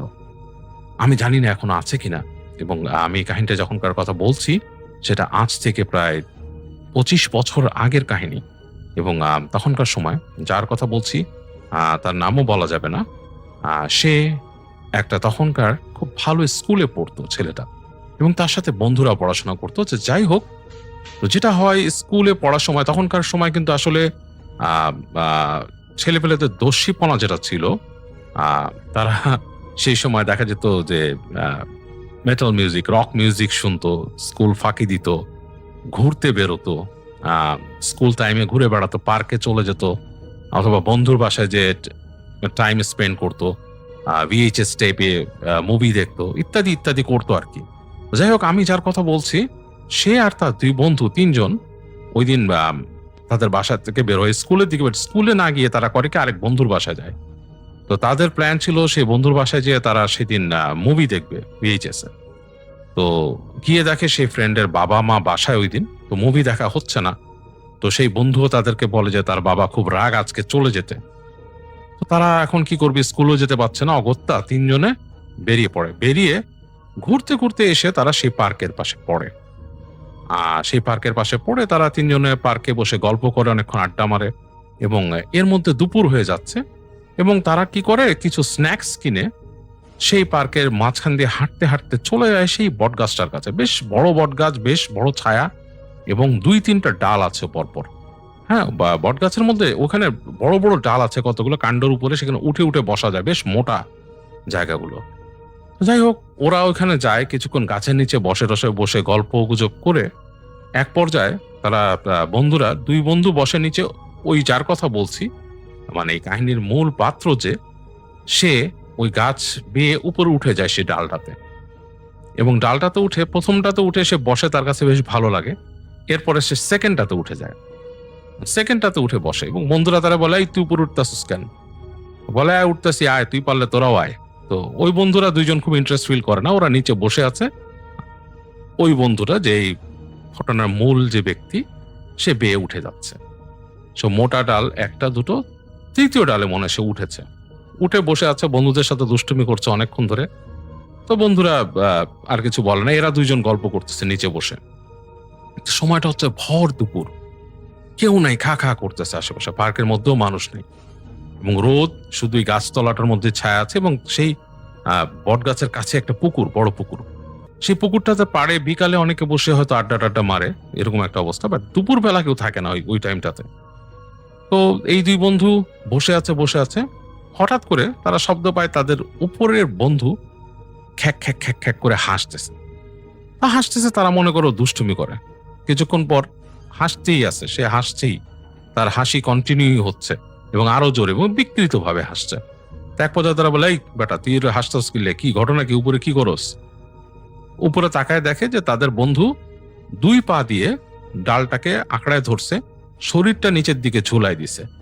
মানে দুই পা দিয়ে ডালটাকে আঁকড়ে ধরে তার শরীরটা নিচের দিকে ঝুলাই দিছে এবং হাত দুটা এরকম ঝুলে আছে নিচে এবং চোখের মনি উপর দিকে উঠে আছে এবং সে খ্যাক খ্যাক করে হাসতেছে এবং শরীরটা পেন্ডুলামের মতো, কাইন্ড অফ লাইক পেন্ডুলাম যেমন ডানে বামে তোলে সেটা না, সামনে পিছিয়ে করতেছে এবং খ্যাক খ্যাক করে, মানে খুব ভয়ঙ্কর একটা কি বলবো, একটা ভয়ঙ্কর একটা পোশ্চারে নিয়ে এসে বসে আছে সেখানে। তার মানে তার যে বডি জেস্টার বা তার যে আচরণটা সেখানে সে করতেছে, এটা খুব ভয়ঙ্কর, মানে এটা স্বাভাবিক না। আর তার যে বডি ওয়েট, তার ওইভাবে দুই পায়ে ঝুলে থাকার মতো, তারা জানে তার বন্ধুর ফিটনেস এত ভালো না যে সে দুই পা দিয়ে নিজেকে আটকে রাখবে শরীরটা নিচের দিকে রেখে। এবং প্লাস তার পেছনে কিন্তু একটা ব্যাগ আছে, ব্যাগটাও ঝুলছে উল্টা হয়ে, খুব মানে বিকৃত ভাবে ঝুলছে। তারা তো ভয় পেয়ে গেল যে এখন কি হবে, হঠাৎ করে যদি এখন মানে সেই বন্ধু ওখান থেকে পড়ে যায় কি হবে, আর ও হাসছে কেন এরকম, চোখের মনি উল্টায় গেছে, চোখের মনিটা ভেতর দিকে। প্রচন্ড ভয় পেল দুই বন্ধু, কি করবে, মানে তারা হতবিহ্বল হয়ে গেল, তাদের আসলে কিছু করার নাই, চিৎকারও করতে পারতেছে না। তো এক বন্ধু ওই ফ্রেন্ডের নাম ধরে ডাকতেছে জোরে জোরে, তো যত নাম ধরে ডাকতেছে সে আরো হাসতেছে খ্যাক খ্যাক খ্যাক খ্যাক খ্যাক খ্যাক করে। তো এই পর্যায়ে একজন বলল যে, "দোস্ত তুই যা, ওরে কি ভূতে ধরছে, জিনে ধরছে?" ওই বন্ধু কিন্তু হাসতেছে উপর থেকে। তো এদের মধ্যে একজন বলল, "তুই যা, কাউরে ডাক।" তো সে দৌড় দেয়। তো দৌড় দিয়ে কাউকে পায় না, রাস্তার মধ্যে দেখে, একসময় সে দেখে যে পুলিশ হেঁটে আসছে, 3 জন, মানে টহল পুলিশ যারা থাকে। তো সে পুলিশদেরকে যে বলে যে, একটু আসেন ভাই, আমাদের অনেক সমস্যা হয়েছে। কেস তো পুলিশ বলে, "কি হয়েছে, কেউ ধরছে ছিনতাইকারী কিছু?" তো পুলিশ আসে, হেঁটে হেঁটে আসে। তো পুলিশ যখন গাছের কাছে আসে, পুলিশ এসে দেখে যে এরকম ঝুলতেছে এবং কি আশ্চর্য ব্যাপার, পুলিশ যখন গাছের কাছে চলে আসে তখন না ছেলেটা পাটা লুজ করে দেয় এবং ধপ করে নিচে এসে পড়ে এবং লাকিলি ওর মাথাটা পড়ে নাই, ওর শরীরটা পড়ছে নিচের দিকে এবং মুখ দিয়ে ফেনা বের হয়ে গেল। সাথে সাথে তারা চেষ্টা করলো যে সবাই মিলে, ওই 2-3 বন্ধু এবং পুলিশ সহকারে, তারা সবাই মিলে তাকে হেল্প করে ওই ছেলেটাকে নিয়ে গেল। এখানে রিক্সা চলতো তখন, রিক্সায় করে তাকে পাঠিয়ে দিল হাসপাতালে, নিয়ে গেল কাছাকাছি এবং সেই হাসপাতালে পুলিশ বলল যে তাদের সামনে ঘটনা ঘটছে, ছেলেটা গাছ থেকে পড়ে গেছে, মানে অন্য কোনো, মানে নাহলে হয়তো ছেলে অ্যাডমিশন নিত না সে সময়। তো পুলিশই বললো যে আমাদের সামনেই ছেলেটা গাছে উঠছিল, গাছ থেকে পড়ছে। যাই হোক, তাদের খুব খোঁজ খবর নিল পুলিশ যে কি ব্যাপার, এখানে কিভাবে আসছো, অনেক কিছু জিজ্ঞেস করলো। তো তারা খুব হাতে পায়ে ধরে রিকোয়েস্ট করলো যে, এবং পুলিশ দেখলো ভালো স্কুলের ছাত্র, ভালো ইউনিফর্ম পরা, বাবা মার পরিচয় দিল, বললো যে আজকে আমাদের ক্লাস মিস হয়ে গেছিল, আমরা বন্ধুর বাসায় গেছিলাম, সেখান থেকে আসছে, এরকম কাহিনী। যাই হোক, তাদের বাবা মার সাথে কন্ট্যাক্ট করা দিতে বললো পুলিশ। তো তারা বাবা মার সাথে কন্ট্যাক্ট করা দিল তাদেরকে টেলিফোনে।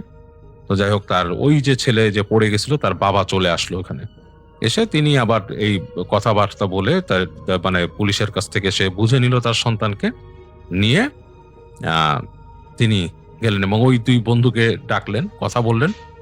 তিনিও আসলে সুরাহা করতে পারলেন না, হাসপাতালে ছিল। ওই ছেলেটার তখন প্রথম প্রাথমিক চিকিৎসাটা হলো যে সে যে পড়ে গেছে তার কি হয়েছে।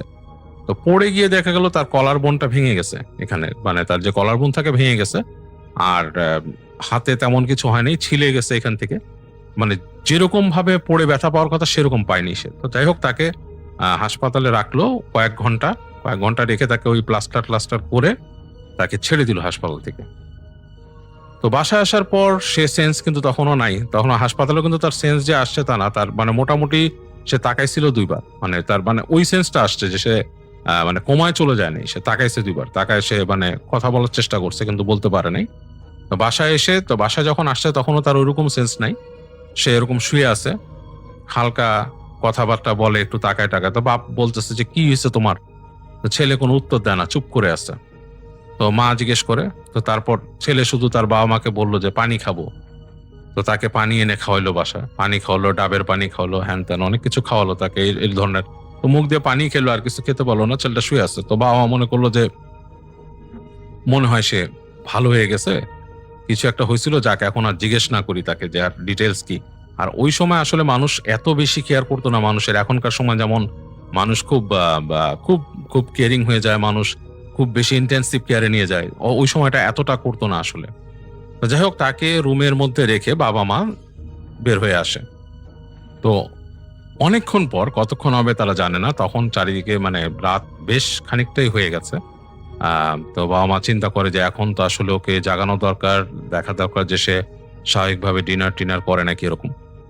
তো বাবা মা দুইজনেই আসে তার রুমের দিকে। তো রুমের দিকে এসে দেখে যে তার যে ঘরের মধ্যে যে বাতি তারা জ্বালিয়ে রেখে গিয়েছিল, সে বাতিটা নেভানো, অন্ধকার। তো বলে যে লাইট কে নেভালো?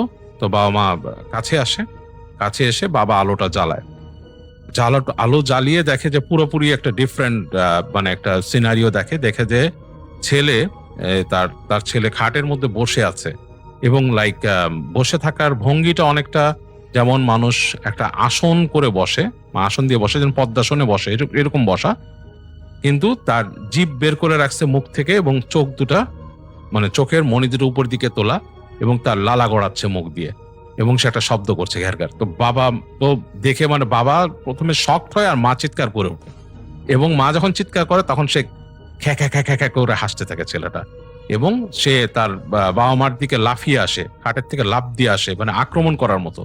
যাই হোক, তার বাবা তাকে ধরে টেনে বসায় দেয় ওখানের মধ্যে, তার খাটের মধ্যে বসায় দেয় এবং যেতে ধরে রাখে, এবং তার শরীরে প্রচন্ড শক্তি। তার বাবা বলতেছিল যে মানে অসম্ভব শক্তি ছিল তার শরীরে, মানে যেটা একটা স্কুল গোয়িং ছেলে, হাই স্কুলে পড়া ছেলের গায়ে এত শক্তি থাকে না। তার বাবা তাকে চেপে ধরে রাখতে পারতেছে না, যদিও তার বাবা তখন একটা বেশ বলশালী একজন মানুষ ছিল। যাই হোক, চেপে ধরে রাখতে পারতেছে না। তার মা তো মানে কান্নাকাটি শুরু করে, এবং বিভিন্ন জায়গায় ফোন করে তার মামাদেরকে, আর এই সেই। যাই হোক, বাসার মধ্যে আরো তাদের আত্মীয়রা আসে, রাত করে হলো, এবং ততক্ষণে তার পাগলামি চূড়ান্ত হয়েছে। বাবা শেষ পর্যন্ত তাকে না পেরে বেঁধে রাখে, ঘরের মধ্যে বেঁধে ওই ঘরের মধ্যে লক করে দেয়, এবং ছেলে প্রচন্ড রকমের পাগলামি করতেছে ঘরের মধ্যে। তো তার মামা আসে, মামাকেও গালাগালি করতেছে, মানে ভয়ঙ্কর অবস্থা ছেলেটার তখন, ভয়ঙ্কর অবস্থা। এবং মানে যারা আত্মীয়র মধ্যে 2-1 জন তারা বলছে যে আসলে এটা পাগল কেস না, এইভাবে পাগল হয় না। যেটা হয় যে এই কাহিনীটা শুনছি যে তার রুমমেটদের থেকে, তার মানে তার ক্লাসমেটদের থেকে যেটা শুনছো তোমরা, একদম পজিটিভ কেস, যে তাকে কোনো জিন ধরছে, জিন আসর করছে, জিন ভূত আসর করছে, এটাকে তোমরা একটা ব্যবস্থা করো। তো যাই হোক, তার বাবা কিন্তু আবার এইসব দিকে খুব একটা বিশ্বাসী লোক ছিলেন না তখন, মানে তার বাবা এইসব দিকে খুব একটা কেয়ার করতো না, তাদের বাসায়ও এইসব প্র্যাকটিস ছিল না খুব একটা। তো তার বাবা মানে এইসব কথার মধ্যে কেয়ার করে না, বলে যে আমি তাকে সাইকিয়াট্রিস্টের কাছে দেখাইতে নিব, তো আপাতত আমি যেটা করতেছি যে তাকে আমি আটকায় রেখে দিতেছি এখানে। তো তার মামারা খুব মানে প্রোটেস্ট করে যে এটা করতে না, কিন্তু মামাদের কথা শুনে না। তার বাবা বলে যে তাকে এখানে আটকায় রাখবো আমি। তো তাকে রুমের মধ্যে আটকায় রেখে তার বাবা মানে ওই হাতও বেঁধে রাখে, তার বলে যে আজকে তাকে একদম বেঁধেই রাখবো, এছাড়া কিছু করা হবে না। তো তার মা কাঁদতেছে সমানে ছেলেটার। তো খুব মায়ের কাছে খুব খারাপ লাগতেছে যে ছেলেকে এভাবে বেঁধে রাখতেছে ঘরের মধ্যে, যেরকম বেঁধে রেখে তার বাবা দরজা দিয়ে বাইরে তালা মেরে দেয় ঘরে, এবং সে বলে যে এইসব কিছু না, আমি সাইকিয়াট্রিস্ট দেখাবো।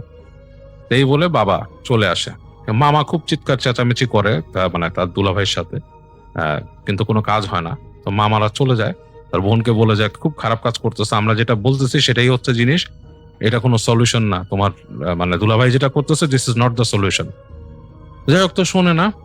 তো তার বাবা লক করে রেখে মাকে নিয়ে আসে, এসে তাদের রুমের মধ্যে থাকতেছে, এবং সেই তার বোন ছিল, ছেলেটার একটা বোন ছিল, এবং তার বোনকেও নিয়ে তাদের রুমে রাখে, সেম রুমে। বলে যে যেহেতু ওইখানে সে পাগলামি করতেছে সাউন্ডে, তার বোনটা আবার অন্যরকম একটা তার মধ্যে একটা ডিফারেন্ট টাইপস অফ একটা হতে পারে, টাচ আসতে পারে, বা ডিফারেন্ট টাইপস অফ একটা কি বলে ইমপ্রেশন আসতে পারে। তো এই জন্য তাকে নিয়ে এসে তার বাবা মার সাথে রাখে।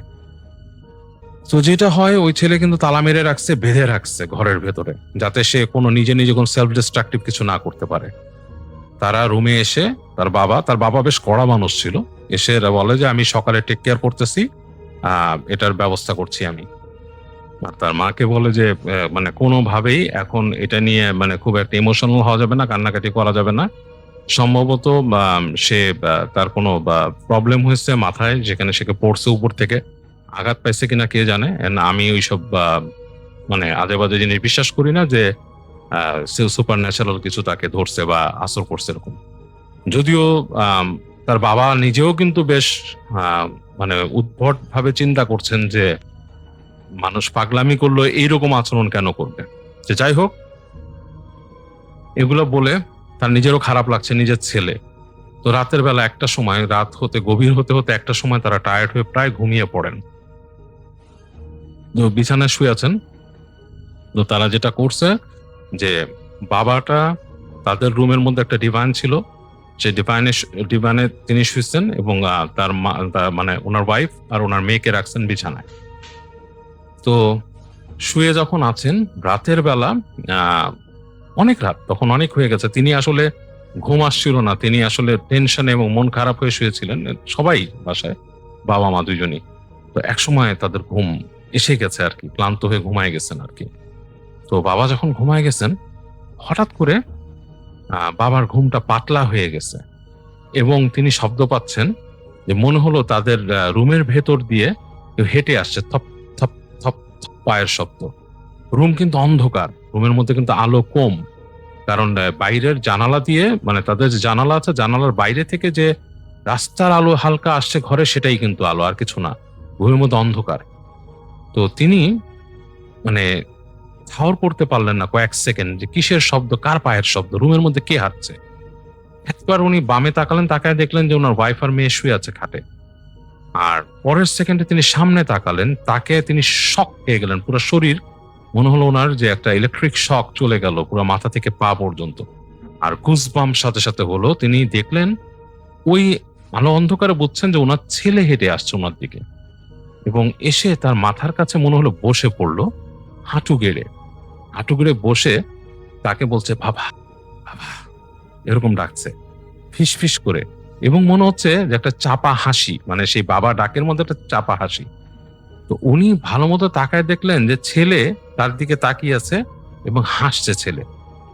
মানে ছেলের চোখের মধ্যে যে ওই জানালার আলো হালকা পড়ছে, সেখানে চোখের যে মানে জলীয় অংশটুকু আছে, ওইটা মনে হচ্ছে চকচক করছে এবং ছেলে হাসছে। এবং তার শরীর পুরো মানে কি বলে যে পুরো গুজবাম্প হলো, এবং তিনি কিছু বলার আগেই তার সারা শরীর মনে হলো অসাড় হয়ে গেল, তিনি আর নড়তে পারছেন না। আর তিনি দেখছেন যে তার ছেলে হাসছে তার দিকে তাকিয়ে। এবং তারপর তিনি দেখলেন ওই অসাড় অবস্থায়, তিনি দেখছেন তিনি অনেক চেষ্টা করছেন, যেমন স্লিপ প্যারালিসিস হয় সেরকম, তিনি চেষ্টা করছেন, নড়তে পারছেন না। তিনি দেখছেন যে ছেলে হেঁটে তার মায়ের কাছে গেছে, তার মায়ের মাথার কাছে গেল, যে একইভাবে হাঁটু গেড়ে বসে মা মা করতেছে। তো এই সিন দেখে একসময় তিনি অনেক কষ্টে, মানে তার আসলে তিনি কিন্তু, আমি যেটা বলেছি, উনি কোনো মানে আসলে চর্চাকারী ছিলেন না, রিলিজিয়াস প্র্যাকটিস তার ছিলই না, কিন্তু তিনি তার স্ত্রী এবং কন্যার দিকে যখন ছেলে হেঁটে গেল এবং ওইভাবে করে ফিসফিস করছে এবং ফিসফিস শব্দটা তিনি শুনছেন, তার মধ্যে কোথায় যেন একটা প্রচন্ড ভয় কাজ করলো, এবং ভয়ে আপনি ভাবে তিনি ছেলেবেলায় শেখা দোয়া পড়ার চেষ্টা করলেন, এবং ওনার মুখ দিয়ে দোয়া বেরোলো। এবং উনি যখন মন থেকে, মানে মুখ থেকে দোয়াটা বের হয়েছে, তখন তিনি করে দেখলেন তার ছেলেকে আর দেখতে পাচ্ছেন না। তিনি উঠে গেলেন সেখান থেকে, তিনি নিজেও নড়তে পারলেন, নিজে উঠে গেলেন। উঠে গিয়ে তিনি সাথে সাথে রুমের লাইট জ্বাললেন, তার স্ত্রীকে উঠালেন। স্ত্রী বলল যে তার ঘুমের মধ্যে স্লিপ প্যারালিসিস ছিল, তিনি নড়তে পারছিলেন না, স্বপ্নে দেখছিলেন, কানে শুনছিলেন তার ছেলের কণ্ঠ। তো সবাই উঠে গেল মেয়েকে রেখে আর কি, মেয়ে ঘুমাচ্ছে তখনও।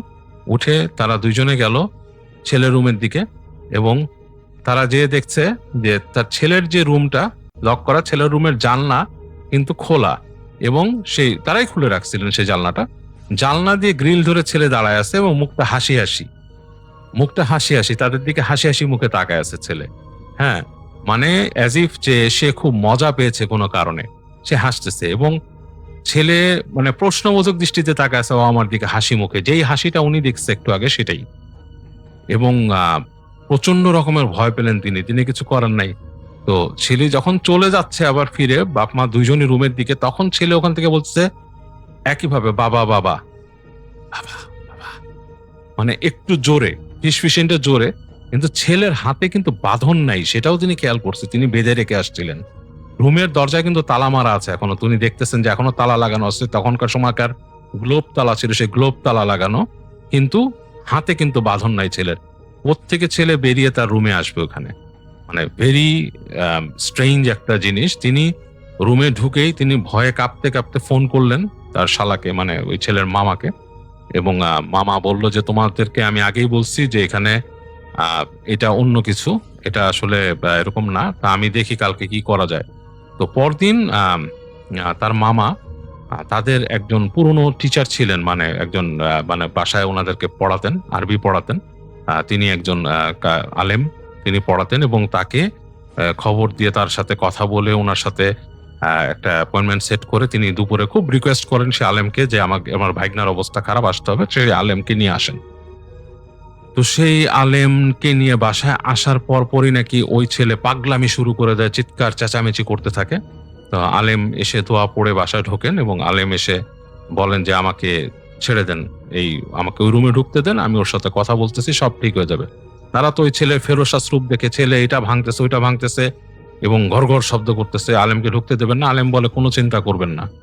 তো তারা আল্লাহর নাম নিয়ে তালা খুলে আলেম দোয়া পড়তে পড়তে ভিতরে ঢোকেন জোরে, এবং ওই ছেলে আলেমকে দেখে পেছাতে পেছাতে খাটে চলে যায়। এবং তারপরে আলেম তার সাথে কথা বলা শুরু করে এবং ওনাদেরকে বলে আপনারা কিন্তু ফট করে রুমে ঢুকবেন না, নিজেরা 3 বার আপনাদের সেই দোয়া পড়ে নিজেদেরকে বন্ধ করে দেন, সূরা ইখলাস 3 বার পড়ে ফু দেন, ফু দিয়ে আপনারা থাকেন। বাবা মা চাইলে জানালার কাছে দাঁড়াতে পারেন, কিন্তু শরীর বন্ধ করে। তো যাই হোক, এইভাবে করে তাদেরকে বলেন। তো তারা বাবা মা দেখছিল যে ওই ছেলের সাথে কথা বলা শুরু করে। পাশে ছেলেটা সোজা বসে পড়ে বিছানার উপর এবং আলেম যিনি ছিলেন তিনি একটা টুল নিয়ে সামনে বসে কথা বলা শুরু করে। এবং তখন ছেলেটার মুখ থেকেই কথা বেরোচ্ছে যে তুই কে, তুই কোত্থেকে আসছিস? তো ছেলেটা বলছে যে আমি থাকতাম অমুক জায়গায়, ও আসছে, আমি তখন ওই ডালের উপরে ঘুমাচ্ছিলাম, ও এসে সোজা আমার উপর উঠে বসছে এবং আমাকে পাড়া দিয়ে ধরছে, তা আমি তো ওকে ছাড়বো না। আলেম অনেক বুঝায় যে তোমাকে তো দেখা যাচ্ছিল না, সে বুঝতে পারে না, বলছে গাছে কেন উঠলো। যাই হোক, অনেক কথাবার্তায় আলেম তাকে সেই জিনিসকে কনভিন্স করে, সেই জিনকে কনভিন্স করে যে এই ছেলে নিজের অজান্তে উঠছে এবং সে কম বয়সী একটা ছেলে, সে জানে না, এবং তুমি চাইলেই তার সাথে এরকম করতে পারো না, তার বাসায় এসে সমস্যা করতে পারো না, তাকে আসর করতে পারো না। অনেক কিছু বুঝায় এবং অনেক কিছু। তারপর তার যে প্রসিজার আছে, যে তাদের যে ওনার যে প্রসিজার ছিল, এক্সোরসিজমের প্রসিজার আমাদের ইসলামিক ওয়েতে, সেটা করেন। এবং জিনটা তখন চলে যেতে চায়, তবে জিনটা একটা কথা বলে যে আমি এখানে আসছি ওর শরীরে, আমাকে দিয়ে আসবা তোমরা, আমাকে সেই গাছের কাছে নিয়ে যাবা এবং আমি চলে যাব, আমি আর আসবো না, আমি গাছে চলে যাব এবং তোমরা সঠিকভাবেই পাবা। তো যাই হোক, আলেম তখন তাকে কনভিন্স করে যে তুমি এই ছেলেকে যতক্ষণ পর্যন্ত আমরা নিয়ে যাব কোনো রকম করবা না, সমস্যা করবা না। তো এরকম একটা ডিলে এসে রাজি হয় এবং তাকে তখন আলেম আবার পড়া মানে একটা তার পড়া পানি তার মাথায় ছিটায় দেয়, ছেলেটা ঘুমায় পড়ে। আলেম চলে আসে, এসে বলে যে আপনার ছেলের সাথে এরকম, তো ছেলেকে নিয়ে যাবেন, আমি সাথে যাব, অসুবিধা নাই, আর আপনাদের মধ্যে একজন যাবেন, মানে এত মানুষ ওখানে যাওয়ার দরকার নাই। তো যাই হোক, ওই ছেলেকে পরে দেখা যাচ্ছে যে ওকে নিয়ে তার বাবা আর ওই আলেম গাড়িতে করে নিয়ে যায়। এবং যখন নিয়ে যায় তখন তাকে মনে হচ্ছে সে যেমন ঘোরের মধ্যে ছিল, এইভাবে নিয়ে যায় তাকে। তো ওইখানে নিয়ে যায়, যখন গাছের গোড়ায় বসায় দেয়, সেখানে যে একটা ছিল, এবং এমন একটা সময় তারা নিয়ে যায় যে সময় কেউ ছিল না, দুপুরের ওইরকম একটা সময়, যে আলেম যেটা তাকে মানে বসায়, ওইখানে বসায়, দোয়া পড়ে এবং দোয়া পড়ে উনি ঘুরে ওই জায়গায় সার্কেল করে এবং দোয়া পড়তে থাকে। এবং এক সময় তিনি নিজেই বলেন যে মনে হয় ঠিক হয়ে গেছে। ছেলেকে ধাক্কা দেওয়ার পরে দেখা যায় ছেলেটা ঘুম থেকে ওঠার মতো উঠে আর কি, উঠে বলে যে হ্যাঁ, মানে কি হয়েছে, আমি কোথায়, কি ব্যাপার। মানে ছেলেটাই অবাক হইতেছে, মানে তার কিছু আর মনে নেই এতক্ষণ যে সে কোথায় ছিল, কি হয়েছে, মানে মানে হি ডাজন্ট রিমেম্বার এনিথিং। তো যাই হোক, ওকে তখন আলেম তার বাবা উঠে তাড়াতাড়ি ওখান থেকে নিয়ে যায়, এবং ওখানে নেওয়ার আগেও আলেম সাহেব তাদের শরীর বন্ধ করে দিয়েছিল ছেলের বাবাকে।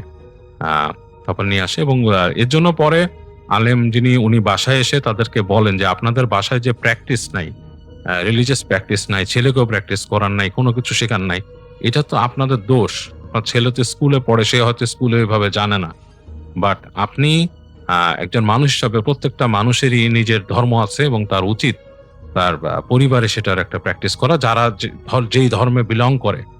এবং এখানে অবশ্যই এটার থেকেই আসলে তার সেই পরিবারের জন্য সুফল বয়ে আনে এবং ভালো কিছু সেখানে আসে, তালেম বলে। এবং তার বাবাও তখন জিনিসটা বুঝতে পারে, কারণ তিনিও রাতের বেলা যে সেই যে স্লিপ প্যারালিসিসে পড়ে দোয়া পড়ে তিনি ছুটতে পারছিলেন, তো তিনিও মোটামুটি শুধরায় যান জিনিসটাতে, এবং তিনিও বলেন যে আলেম সাহেবকে কথা দেন যে ঠিক আছে, আমি এখন থেকে প্র্যাকটিস করবো। এবং ছেলেটাকেও তখন ওই আলেম সাহেবের কাছে পাঠানো হয় বা রিলিজিয়াস পড়াগুলো জানার জন্য এবং পড়ানোর জন্য, এবং আস্তে ধীরে তারা মোটামুটি ঠিক হয়ে যায়। ছেলেটার আর কোনো সমস্যা হয় না। এরপরে ছেলেটাকে শরীর বন্ধ করে দেন আলেম, এবং বলেন যে প্রতিদিন এই দোয়া পড়তে হবে এবং এই করতে হবে, পড়া পানি দেন বলে এগুলো খেতে হবে, আর এরকম আর বলে যেরকম কোথাও যাবা না ভর দুপুরে। তুমি কোথায় গেছো? ভর দুপুরে একটা গাছে উঠছো, সেখানে কে আছে তুমি জানো? There are lots of unseen thing, মানে যেটাকে আমরা দেখি না, যেমন আমরা ভাইরাস দেখি না, সেরকম আমরা অনেক কিছুই দেখি না। হ্যাঁ, তো অনেক কিছুই আছে, অন্য ডিমেনশনে আছে, তুমি দেখো না। অনেক কিছু বোঝানো হয়, ভর দুপুরে ছাদে উঠতে নিষেধ করে রাতে, এরকম অনেক কিছু তাকে লেসন দিয়ে তাকে বোঝায়। ছেলেটা আস্তে আস্তে ঠিক হয়ে যায়। আসসালামু আলাইকুম রাসেল ভাই, আশা করছি আপনি ভালো আছেন। রাসেল ভাই, আমি শাকিল আহমেদ, লালমনিরহাট জেলার প্রত্যন্ত একটি গ্রাম থেকে আপনাকে ঘটনা পাঠাচ্ছি। আর আজকে আমি যেই ঘটনাটা আপনার সঙ্গে শেয়ার করব, এই ঘটনাটা আজ থেকে প্রায় 30 বছর আগের একটা ঘটনা। তখন আমাদের গ্রামের যোগাযোগ ব্যবস্থা এতটাই খারাপ ছিল যে সন্ধ্যার পর এক জায়গা থেকে আরেক জায়গা যাওয়াটা খুবই দুষ্কর হয়ে পড়েছিল। মানুষ এক জায়গা থেকে আরেক জায়গায় যাওয়ার জন্য সাধারণত নৌকা বা ভ্যান গাড়ি ব্যবহার করতো, আর সেই ভ্যান গাড়িগুলো ঠেলে ঠেলে নিয়ে যাওয়া হতো আর কি। তো এমন একটা সময় আসলে এই ঘটনাটা আমি আমার দাদুর মুখ থেকে শুনেছিলাম। তো তিনি আর কি বলেছিল 30 বছর আগের ঘটনা, তো আমি কিভাবে পাবো। তো যাই হোক, মানে আমার দাদু যেভাবে বলে আর কি, বলেন যে একটা সন্ধ্যায় দাদুর একজন চাচাতো ভাই, উনি একজন ভালো মানুষ, খুবই ভালো মানুষ, উনি মৃত্যুবরণ করেন এবং তার মৃত্যুতে পুরো এলাকার মধ্যে একটা শোক বয়ে আসে। মানে লোকটা এত ভালো ছিল যে মানুষ তার জন্য মানে খুবই আফসোস করা শুরু করে দেয়। এবং সবথেকে ভয়ানক যেই বিষয়টা সেটা হচ্ছে যে ওই বৃদ্ধ লোকটার একটা শেষ ইচ্ছা ছিল যে তাকে তার বাবার কবরের পাশে দাফন করতে হবে। কিন্তু এই যে তার বাবার কবরস্থান, এই কবরস্থানটা যেতে হলে মানে স্থলপথে প্রায় 5 কিলোমিটার অতিবাহিত করতে হবে এবং নদীপথে একটা বিশাল বড় নদী পার হতে হবে, যেই নদীটা পার হতে আনুমানিক প্রায় 1 থেকে 1.5 ঘন্টা সময় লাগে। আর রাসেল ভাই, আজ থেকে 30 বছর আগে তখন তো ইঞ্জিন চালিত ওইরকম নৌকা ছিল না, বইটা দিয়েই মানুষ যাতায়াত করতো আর কি।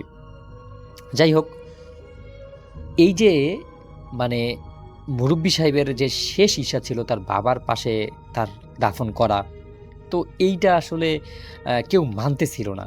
বলতেছে যে এত রাতে এত দূরে নিয়ে যাওয়া, সেখানে গিয়ে জানা মানে কবর দেওয়া, বিষয়টা তো মানে হয় না। আর দিনের বেলা হলে হতো, কিন্তু রাতের বেলা তো এটা সম্ভব না। অনেকেই প্রস্তাব দেন যে আচ্ছা তাহলে কালকে দিনের বেলাতেই নিয়ে যাওয়া হোক। কিন্তু তখনকার একটা নিয়ম ছিল, যখন মৃত্যুবরণ করবে তার কিছুক্ষণের মধ্যেই তাকে দাফন করে দিতে হবে। এই মানে জিনিসগুলোর ব্যবস্থা করতে যতক্ষণ সময় লাগে অতক্ষণের মধ্যে।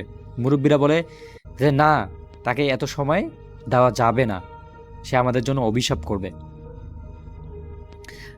আর এই কারণ মানে এমন একটা অবস্থা হয় যে এমন পরিবেশ একটা তৈরি হয় যে লাশটা নিয়ে একদম মানে দ্বিধাদ্বন্দ্বের মধ্যে পড়ে যায় যে কি করবে কি না করবে। তো যাই হোক, ওই যে সবাই মানে একটা ডিসিশন নিবে এরকম একটা ডিসিশনের মধ্যে সবাই যায় যে কি করা যায়, এটাকে নিয়ে কি করা যায়, সবাই একটা ভাবতে থাকে। তো যখন সবাই এরকম দ্বিধাদ্বন্দ্বের মধ্যে পড়ে যায়, তখন ওই মৃত ব্যক্তির একজন প্রিয় ভাজন ছিল, খুবই প্রিয় মানুষ, যার নাম হচ্ছে আব্দুর রশিদ মাঝি। তো ওই আব্দুর রশিদ মাঝি বলেন যে সে আমার অনেক প্রিয় মানুষ ছিল, যেহেতু সে সেখানে যাওয়ার আবদার করেছে, আপনারা সবাই চলুন আমরা সেখানেই নিয়ে যাব। কিন্তু কেউ আর কি যেহেতু রাজি হচ্ছে না, তো এই লাশটা নিয়ে যাওয়ার দায়িত্ব আমি নিজেই নিলাম। তো উনি কি করলেন, উনি বললেন যে আমি একাই যাব এবং আমার সাথে আমার যে একজন মানে মাঝি দিতে হবে এবং আর যারা যারা আছে তারা আর কি যাইতে পারবে। তো রাসেল ভাই, এখানে একটু সমস্যা আছে, সেটা হচ্ছে যে লাশ নিয়ে কেউ যাইতে চাচ্ছে না, মানে সবাই লাশটা নিয়ে সবার অভিযোগ, সবাই আর কি এমনি এমনি যাইতে পারবে কিন্তু লাশটা নিয়েই সবার অভিযোগ ছিল। তো আব্দুর রশিদ ভাই সেটার আর কি দায়িত্ব নেন এবং তিনি প্রায় রাত 12টার দিকে একদম রওনা দেন সেই যে গন্তব্যস্থান যেখানে কবর দেওয়া হবে সেই দিকে গন্তব্য নেন। তো উনি যখন যাচ্ছিল, মানে স্থলপথে যখন যাচ্ছিল, তখন দূরের অনেকগুলো শিয়ালের ডাক শোনা যাচ্ছে, মাঝে মাঝে মানে আকাশে অন্ধকার হয়ে যাচ্ছে, মাঝে মাঝে চাঁদ দেখা যাচ্ছে, মাঝে মাঝে এমন কিছু শব্দ উনি শুনতেছেন, সেই শব্দগুলো ওনার কাছে অনেক বেশি ভয়ের একটা অবস্থা তৈরি করতেছিল। কিন্তু ওনার ভিতরে যে ভালোবাসা ছিল সেই মুরব্বির জন্য, সেই ভালোবাসার জোরে উনি ওনাকে নিয়ে যাচ্ছেন। তো যখন স্থলপথ শেষ হলো, তখন সবাই সবার মতো নৌকায় মানে যাওয়া শুরু করলো, নৌকায় যাবে এবং ওই যে আব্দুর রশিদ ভাই যে আছে উনি একটা নৌকার মধ্যেই শুধু মাঝি উনি আর লাশটা নিয়ে উনি যাবেন।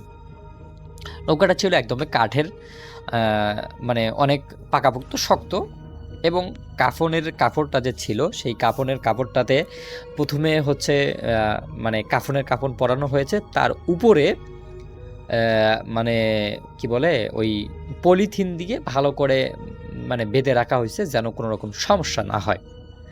তখন সবাই কি বলে যাওয়া শুরু করে দিয়েছে ইতিমধ্যে। তখন আব্দুর রশিদ ভাই সহ 3 থেকে 4 জন মানুষ ওই লাশটাকে ওই নৌকার মধ্যে তুলে সবাই দ্রুত চলতে শুরু করে, কারণ কেউ অপেক্ষা করতে চাচ্ছিল না কোনো কি সমস্যা হয়, সবাই ওই দিকে চলে গেছিল। এর কয়েক মিনিট পর রশিদ ভাই এবং মাঝি একাই, তারা দুজনেই আর কি নৌকা দিয়ে রওনা শুরু করে দেন নদীর ওই পাশে যাওয়ার জন্য। তো এই নৌকায় যখন যাচ্ছে, তখন তাদের কাছে নৌকার পথ দেখার জন্য শুধুমাত্র একটা পুরনো দিনের হারিকেন ছিল, যেই হারিকেনের আলোয় তারা ওইদিকে যাবে। তো যাই হোক, তারা নৌকা চালাচ্ছে, আমি প্রথমে বলেছি প্রায় 1.5 ঘন্টার মতো সময় লাগবে। প্রথম আধা ঘন্টা তাদের খুব ভালোই কাটছিল, তারা যাচ্ছিল সব কিছুই ঠিকঠাক হতে মানে ঠিকঠাকভাবে যাচ্ছিল। তো হঠাৎ করে ওই যে মাঝি যে ছিল উনি বলেন যে ভাই আপনি তো নৌকা চালাতে পারেন, মানে রশিদ ভাইকে বলেন আপনি তো নৌকা চালাতে পারেন, তো আপনি একটু নৌকাটা চালান, আমি একটু রেস্ট নেই, কারণ একটানা তো এতক্ষণ নৌকা চালানো যায় না। তো তখন আব্দুর রশিদ ভাই কী করলেন, উনি বৈঠাটা নিয়ে নৌকা চালা শুরু করলেন। তো উনি কিছুক্ষণ নৌকা চালানোর পর উনি খেয়াল করলেন কিন্তু নৌকাটা অস্বাভাবিকভাবে ভারী লাগতেছে। প্রথমে যখন তিনি নিয়েছিলেন তখন যেমন অনেক স্বাভাবিক ছিল, কিন্তু এখন তার কাছে অনেক বেশি ভারী লাগতেছে, যেন আরও কেউ নৌকাটার মধ্যে উঠে এসেছে। তো তখন আব্দুর রশিদ ভাই ভাবলো যে অনেকক্ষণ থেকে তো চালাচ্ছি, হয়তো এই জন্যই আমার হাত লেগে যাচ্ছে, এই জন্য ভারী লাগতেছে, বা পানির স্রোতও আসতে পারে। তো উনি করলেন কি, উনি ওনার মতো আর কি নৌকা চালাতেই থাকলেন। তো একটা সময় এই নদীর যে মাঝিটা ছিল, সেই মাঝিটা ওই অনেক রাত না, গভীর রাত না, ওই ঠান্ডা বাতাস পেয়ে উনি ওখানে আর কি ঘুমায় পড়েছেন, কোণার মধ্যে যেখানে ছিল সেখানে ঘুমায় পড়ছেন। তো রশিদ ভাই এটা কিন্তু ভালোভাবেই লক্ষ্য করছেন যে ওই মাঝি ঘুমায় পড়ছেন। তখন রশিদ ভাই আর কি করলেন, সাহসিকতার সাথে উনি নৌকাটা চালাতে শুরু করলেন। কিন্তু কিছুক্ষণ পরেই উনি শুনতে পেলেন নৌকার পিছনে বসে কেউ কর্মর কর্মর শব্দ করছেন। মানে এমন একটা শব্দ যেন মনে হচ্ছে কেউ কারো হাড্ডি চিবিয়ে চিবিয়ে খাচ্ছে, এরকম একটা শব্দ। কুকুর বা শিয়াল মানে কোনো কিছু খাইলে যে এরকম শব্দ হয়, ঠিক সেরকম একটা শব্দ হচ্ছে। তো রশিদ ভাই বেশ খানিকটা অবাক হলেন, কিরে এত মাঝ নদীতে এইরকম শব্দ আবার কোথা থেকে আসলো। তিনি এপাশ ওপাশ তাকালেন কিন্তু কোনো কিছুই দেখতে পারলেন না। এবং তারপর তিনি নৌকাটার উপর বইটাটা রেখে ওই লাশটার দিকে একটু যান, গিয়ে দেখেন যে না, লাশটা ঠিক আগের মতোই পড়ে আছে, যেভাবে রাখছেন সেভাবেই আছে। তো তখন আব্দুর রশিদ ভাই আবার নৌকার মাঝখানে এসে মানে শুরুতে এসে আবার বইটা চালাতে শুরু করলেন। কিন্তু এর কিছুক্ষণ পর আবার একই রকমের শব্দ আসতেছে। মানে এবার শব্দটা মনে হচ্ছে তার ঠিক নৌকার ওই লাশটার দিক থেকে আসছিল। তখন মানে এমন একটা অবস্থা হচ্ছিল যেন চতুর্পাশের যে পরিবেশটা ছিল সেই পরিবেশটা কেমন যেন একটা তাদেরকে গ্রাস করে ফেলতেছে এরকম টাইপের। তো আব্দুর রশিদ ভাই খুবই অবাক হন, কারণ এই নদীতে তিনি অনেকবার গেছেন, এমন একটা অবস্থা তিনি কখনোই পড়েননি। এরপর তিনি কি করেন, দ্রুত কালেমা তয়বা পড়া শুরু করে দেন। এবং একটা সময় উনি দেখেন যে ওনার যে হারিকেনটা লাগা ছিল সেই হারিকেনটা আস্তে আস্তে আলো কমে আসতেছে। মানে মনে হচ্ছে যে আলো মানে একদম নিভে যাবে, আবার জ্বলে উঠবে, আবার নিভে যাবে, আবার জ্বলে উঠবে। তো এটা দেখার পর উনি বেশ খানিকটা অবাক হয়ে যান, কি রে এই আলো আবার কি হলো। তখন উনি ভাবলেন যে হয়তো তেল মনে হয় শেষ হয়ে গেছে, এরকম মনে হয় এমন করতেছে। তো উনি আর কোনো কিছু চিন্তা না করে উনি নৌকা চালাতেই থাকেন। বেশ খানিক পরে উনি যখন দেখলেন যে ওই শব্দটা আবারও আসতেছে, তখন উনি নৌকাটা নিয়ে ওনার আর কি নিয়ে হারিকেনটা নিয়ে যখন মানে একটু চেক করতে শুরু করলেন, তখন উনি দেখতে পারলেন যে নৌকার মাঝখানে কয়েকটা ভেজা জন্তু জানোয়ারের পায়ের ছাপের মতো দেখা যাচ্ছে। ছাপগুলো নৌকার একদমই পিছন থেকে শুরু হয়েছে এবং লাশটার কাছে গিয়ে থামে গেছে। এবার আব্দুর রশিদ ভাই একদম কাঁপতে শুরু করে। উনি এবার ওই নৌকার যে মাঝিটা ছিল তাকে ডাকতে শুরু করে, কিন্তু মাঝি এতটা ঘুমে গেছে উনি আব্দুর রশিদ ভাইয়ের কোনো কথাই শুনতে পাচ্ছে না, উনি আর কি কোনো খোঁজেই পাচ্ছে না আর কি। তখন আব্দুর রশিদ ভাই ভাবলেন যে এখানে হয়তো খারাপ কিছু হতে যাচ্ছে। তিনি সেখানে দাঁড়িয়ে খুব জোরে জোরে কালেমা পড়া শুরু করলেন, কিন্তু তাতেও কোনো কাজ হচ্ছে না। রশিদ মিয়া মানে আব্দুর রশিদ ভাই একটা সময় তিনি লক্ষ্য করেন যে তার শরীরটা কেমন যেন অবশের দিকে হয়ে যাচ্ছে, তিনি কোনোভাবেই নড়াচড়া করতে পারছেন না। এমন একটা অবস্থা তিনি মানে মানে মনে হচ্ছে যে তার মানে শরীরের সব শক্তি কেউ যেন চুষে নিচ্ছে। এরপর আব্দুর রশিদ ভাই তার মনকে কন্ট্রোল করতেছে যে না, ঠিক এখানে কিছুই হয়নি, আমাকে সাহস রাখতে হবে। এরপর তিনি তার মানে হাতে থাকা একটা তাবিজ ছিল, উনি আর কি মানে একটা সেই তাবিজটা উনি ওনার মানে গলায় ছিল, হাতের মধ্যে শক্ত করে ধরেন এবং তার মনে হচ্ছে যে না সব কিছু ঠিকঠাক আছে। তখন উনি আবার আল্লাহর নাম নিয়ে নৌকা চলা শুরু করেন। এবার তার মনে হচ্ছে কেউ যেন তার কানের কাছে ফিসফিস করে বলছে, আমাকে একটু জায়গা দাও। এবার এটা শোনার পর আব্দুর রহিম ভাই হঠাৎ করেই মানে এটা শোনার পর উনি একদম হাত ছেড়ে দেয় এবং তার যে বইটাটা ছিল সেই বইটাটা প্রায় পানিতে পড়ে যাচ্ছিল, ঠিক ধপ করে ধরে ফেলে আর কি। ঠিক তখন নদীর মাঝখান বরাবর তারা পৌঁছে গেছে। চারপাশে কোনো আলো নেই, কোনো মানুষ নেই, সাহায্য করতে পারবে এমন কেউ নেই। এরপর আব্দুর রশিদ ভাই চোখ বদ্ধ করে কোনো কিছু না বলে একদম নৌকাটা খুব জোরে একদম খুব জোরে চালা শুরু করলো। এমন একটা অবস্থা যেন মনে হচ্ছে যেন মানে কি বলে, ওই যে নৌকাটা এবার একদম লঞ্চের মতো স্পিডে যাচ্ছে এরকম আর কি। তো তারপর আব্দুর রশিদ ভাই দেখতে পাচ্ছে যে নৌকার মাঝখানে রাখা যে কাফনটা মানে মোড়া ছিল, লাশটা ধীরে ধীরে সরে যেতে শুরু করছে। লাশটা মানে একা একাই সরতেছে, আর নৌকায় তো আসলে তেমন ঝাঁকনিও নেই, তাহলে লাশটা সরে যাচ্ছে কেন করি? এটা আব্দুর রশিদ ভাইয়ের একেবারেই খুবই ভয়ের একটা মানে উপক্রম হয়ে যায়। এরপর আব্দুর রশিদ ভাই প্রাণপণে সূরা ইখলাস পড়া শুরু করে দেয়। এরপর আব্দুর রশিদ ভাই শুনতে পারে যে পুরো নদীটা জুড়ে একটা বিকট রকমের শব্দ ভেসে আসে। এত জোরে একটা শব্দ, যেই শব্দটা আব্দুর রশিদ ভাই স্পষ্ট মনে করতেছে যে কি হচ্ছে তার। এরপর আব্দুর রশিদ ভাই আর কোনো কিছুই ভাবতে পারতেছে না, আর কোনো কিছুই করতে পারতেছে না, কারণ পর মুহূর্তেই আব্দুর রশিদ ভাইয়ের হারিকেনটা নিভে যায়। চারপাশে একদম অন্ধকার, সম্পূর্ণ একদম পুরোপুরি অন্ধকার হয়ে যায়। তিনি কিছুই দেখতে পাচ্ছিলেন না, শুধু অনুভব করছিলেন নৌকায় তিনি একা, আর কেউ নেই। মাঝি যে ছিল সে মাঝিও নেই। এরকম একটা অবস্থায় হঠাৎ করেই সেই মাঝিটা ঘুম ভেঙে ওঠে, উঠে বলে, রশিদ ভাই কী হয়েছে? রশিদ ভাই আপনার কী হয়েছে? আপনি কী করতেছেন? তখন আব্দুর রশিদ ভাই মানে যেন স্বস্তির নিঃশ্বাস ফেলল। মনে হচ্ছিল যেন তাকে কেউ সাহায্য করার জন্য উঠে গেছে। তখন ওই মাঝি তো, ওনার তো সব কিছুই জানা, তখন উনি বলে যে, রশিদ ভাই আপনি এদিক দিয়ে যাচ্ছেন, আপনি আমাকে আগে ডাকবেন না? আপনি এখন ভয় পাচ্ছেন, এখানে সচরাচর এরকম সমস্যা হয়, এটা হতে পারে, সমস্যা নাই, আমি এখন আসি, আমি চালাতে পারবো। তখন ওই মাঝি মানে ওনার কাছে কি আছে আমি এখন জানতে পারি না, ওনার কাছে আর কি একটা কোনো কিছু একটা শক্তি ছিল আর কি অলৌকিক। তো উনি আর কি ওইটা দিয়ে উনি নদীর ওপাশে নিয়ে যায়। তখন ওপাশে সবাইকে যখন এই ঘটনাটা বলে, তো তখন সবাই বেশ খানিকটা অবাক হয়ে যায়। কিরে, এই লোক তো অনেক ভালো ছিল, এই লোক তো অনেক মানে আল্লাহ হলো একজন ব্যক্তি, তাহলে এনার লাশের সঙ্গে এরকম কিছু হতে যাচ্ছিল, তাহলে এটা কেমন হলো?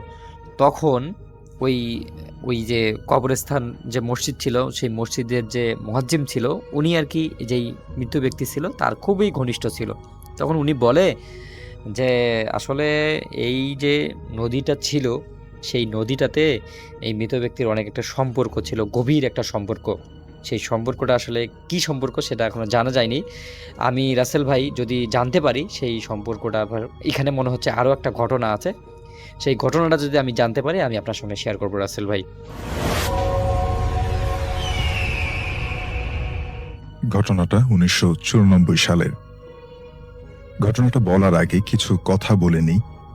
আমরা যখন ছোটবেলায় খাওয়ার সময় খেতে চাইতাম না এবং বিভিন্ন বায়না করতাম, তখন মায়েরা ভয় দেখিয়ে বলতো তাড়াতাড়ি খেয়ে নাও, নয়তো জুজু আসবে। এই জুজুকে নিয়ে আজকে সত্যি একটা ঘটনা শেয়ার করছি, যার ঘটনা তার নাম অনির্বাণ। তিনি কলকাতায় চাকরিরত ছিলেন। এক সময় তার প্রমোশন প্লাস ট্রান্সফার হয় নর্থ বাংলার ডুয়ার্সে। সেখানে সে একটি চা বাগানে ম্যানেজার পদে চাকরি পায়। 2-3 মাস পর সে তার স্ত্রী প্রিয়া এবং তার সন্তানকে সেই চা বাগানে নিয়ে আসে। সেখানে বিরাট বড় এক ব্রিটিশ আমলের বাংলোতে তারা ওঠে। চা বাগানের অফিসে প্রিয়া কতগুলো ভয়ঙ্কর মুখোশ দেখতে পেয়েছিল। একটা মুখোশ তার খুব পছন্দ হয়েছিল। প্রিয়া এই মুখোশটা নিতে চাইলে একজন গার্ড তাকে বলল, ম্যাম সাহেব, এই মুখোশটা একটা অপদেবতা, এটা নিয়েন না, এটা নিলে আপনার ঘরে সবসময় একটা না একটা সমস্যা হবে। তো প্রিয়া একজন এডুকেটেড মেয়ে, সে এইসব বিশ্বাস করে না। সে মুখোশটা নিয়ে বাড়ির লিভিং রুমে টানিয়ে রাখল। তো একদিন দুপুরবেলা প্রিয়া তার বাচ্চাকে খাওয়ানোর চেষ্টা করছে, কিন্তু বাচ্চাটা কিছুতেই খেতে চাইছে না। একসময় একটু রেগে গিয়ে প্রিয়া বলল, তাড়াতাড়ি খেয়ে নাও, না হলে কিন্তু জুজু আসবে। এই কথাটা বলার সাথে সাথেই একটা দমকা বাতাস জানালা দিয়ে তাদের বেডরুমে প্রবেশ করলো এবং প্রিয়া ফিল করলো তার কানের কাছে ফিস ফিস করে কেউ যেন বলল, জুজু আসবে, জুজু আসবে। এই কথা শুনে প্রিয়া একটু ভয় পেয়ে যায়, কিন্তু পরে মনের ভুল বলে এই বিষয়টাকে সে গুরুত্ব দেয় না। কয়েকদিন পরে আবারও প্রিয়া তার বাচ্চাটা কিছুতেই খেতে চাইছে না, কান্না করছে। তখন প্রিয়া ভয় দেখাতে বাচ্চাটাকে বলল, খেয়ে নাও না তো জুজু আসবে। কিন্তু আবারও সে দমকা বাতাস ঘরে এলো, আর এইবার ফিস ফিস না করে একটু ক্লিয়ারলি বলল। প্রিয়ার কানের কাছে এসে কেউ যেন বলে গেল, জুজু আসছে, জুজু আসছে। এইবার প্রিয়া প্রচন্ড ভয় পায়। বিকেলে অনির্বাণ বাড়িতে ফিরলে প্রিয়া তাকে বলে যে ওই মুখোশটা সম্পর্কে গার্ডটা কি বলেছিল। অনির্বাণও এসব তেমন একটা বিশ্বাস করে না। প্রিয়া তখন দুপুরবেলা ঘটে যাওয়া ঘটনা বলতে লাগলো অনির্বাণকে। ঘটনা বলতে না বলতেই তারা দুজনেই শুনতে পায় কেউ উচ্চ স্বরে বলে উঠল, জুজু খাচ্ছে, জুজু খাচ্ছে। ঠিক তখনই বেডরুম থেকে একটি গ্লাস ভাঙার আওয়াজ আসে এবং তারা একটি কান্নার শব্দ শুনতে পায়। তারা দুজন দৌড়ে বেডরুমে যায় এবং গিয়ে যেই দৃশ্যটি দেখতে পায় সেটা দেখার জন্য তারা কোনোভাবেই প্রস্তুত ছিল না।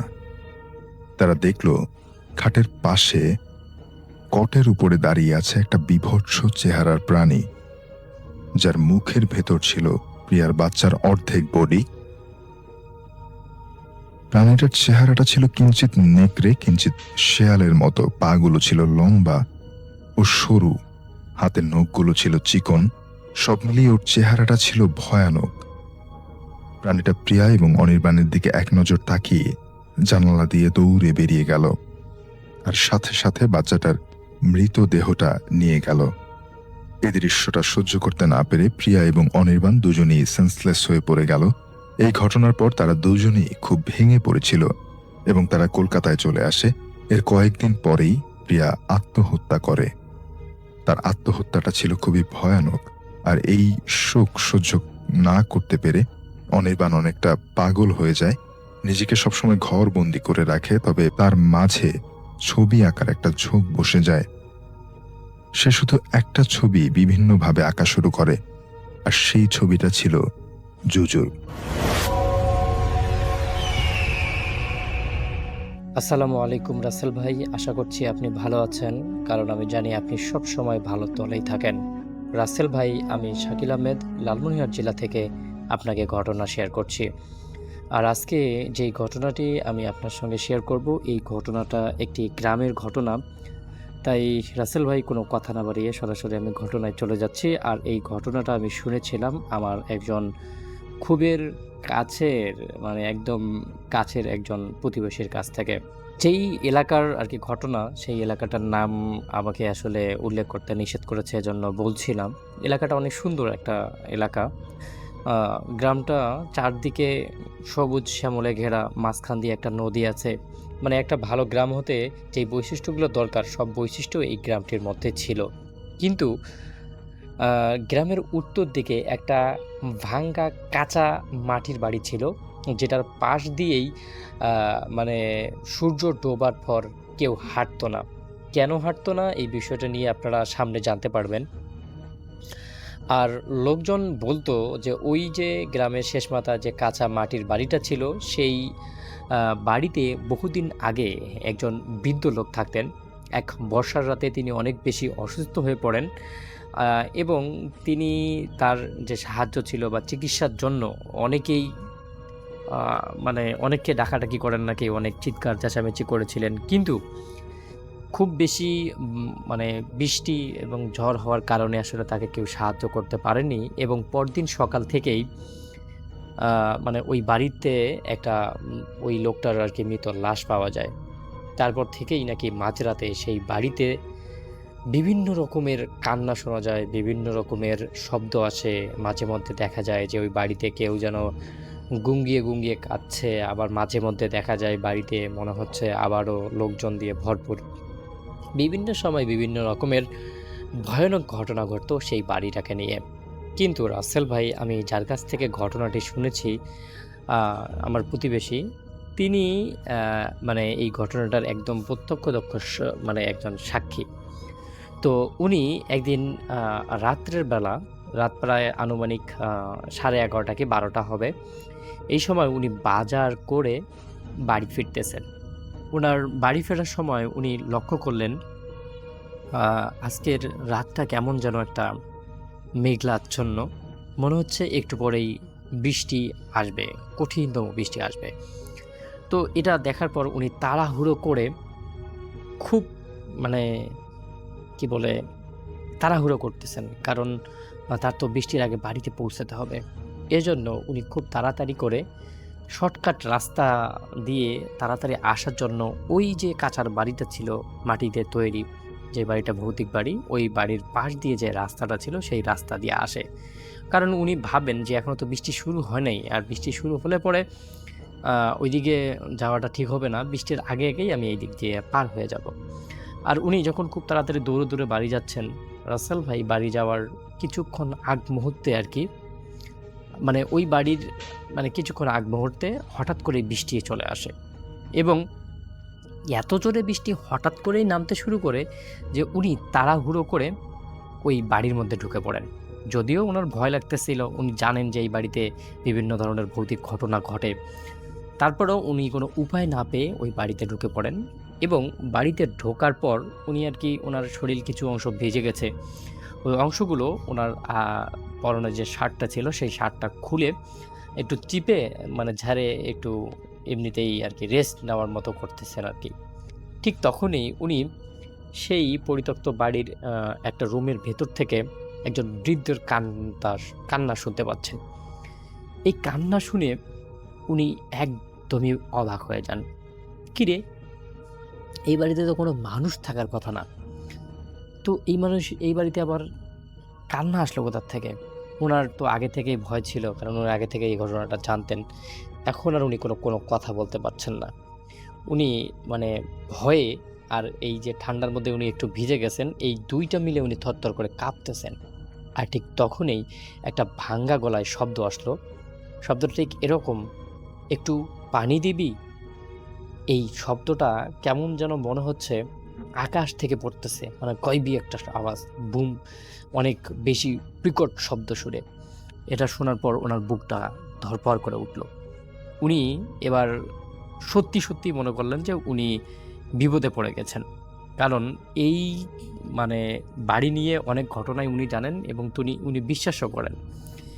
এরপর আসলে হঠাৎ করেই ওনার যে কি হলো, উনি এই শব্দটার উৎস খোঁজার চেষ্টা করলেন, আসলে শব্দটা কোথা থেকে আসতেছে, কিভাবে আসতেছে। তো এটা যখন খুঁজতেছেন তখন হঠাৎ করে উনি দেখেন যে ওই বাড়িটার একটা ঘরের দরজা একটু খোলা, ফাঁক করা আর কি। তখন উনি ওনার হাতে থাকা যে লাইটটা ছিল সেই লাইট জ্বালিয়ে সেই আদৌ খোলা যে দরজাটা ছিল সেই দরজাটা মানে একটা ধাক্কা দিয়ে খুলে ফেললেন, এবং খুলে ফেলে দেখে যে পুরো ঘরটা একদমই ফাঁকা, মেঝেতে শুধু ধুলা আর চতুর্পাশে মাকড়সার জাল দিয়ে ভরে গেছে। আর ঠিক তখনই উনি দেখলেন পিছন থেকে দরজাটা ধাম করে বন্ধ হয়ে গেল।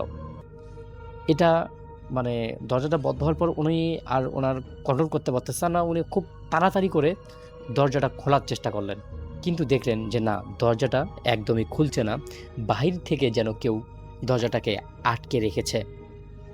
ঘরের ভিতরে এত মানে বিশ্রী গন্ধ, উনি আর কি বুঝতেই পারতেছেন না যে ওনার সঙ্গে এখন কি হবে বা উনি আসলে কোন দিকে যাচ্ছে।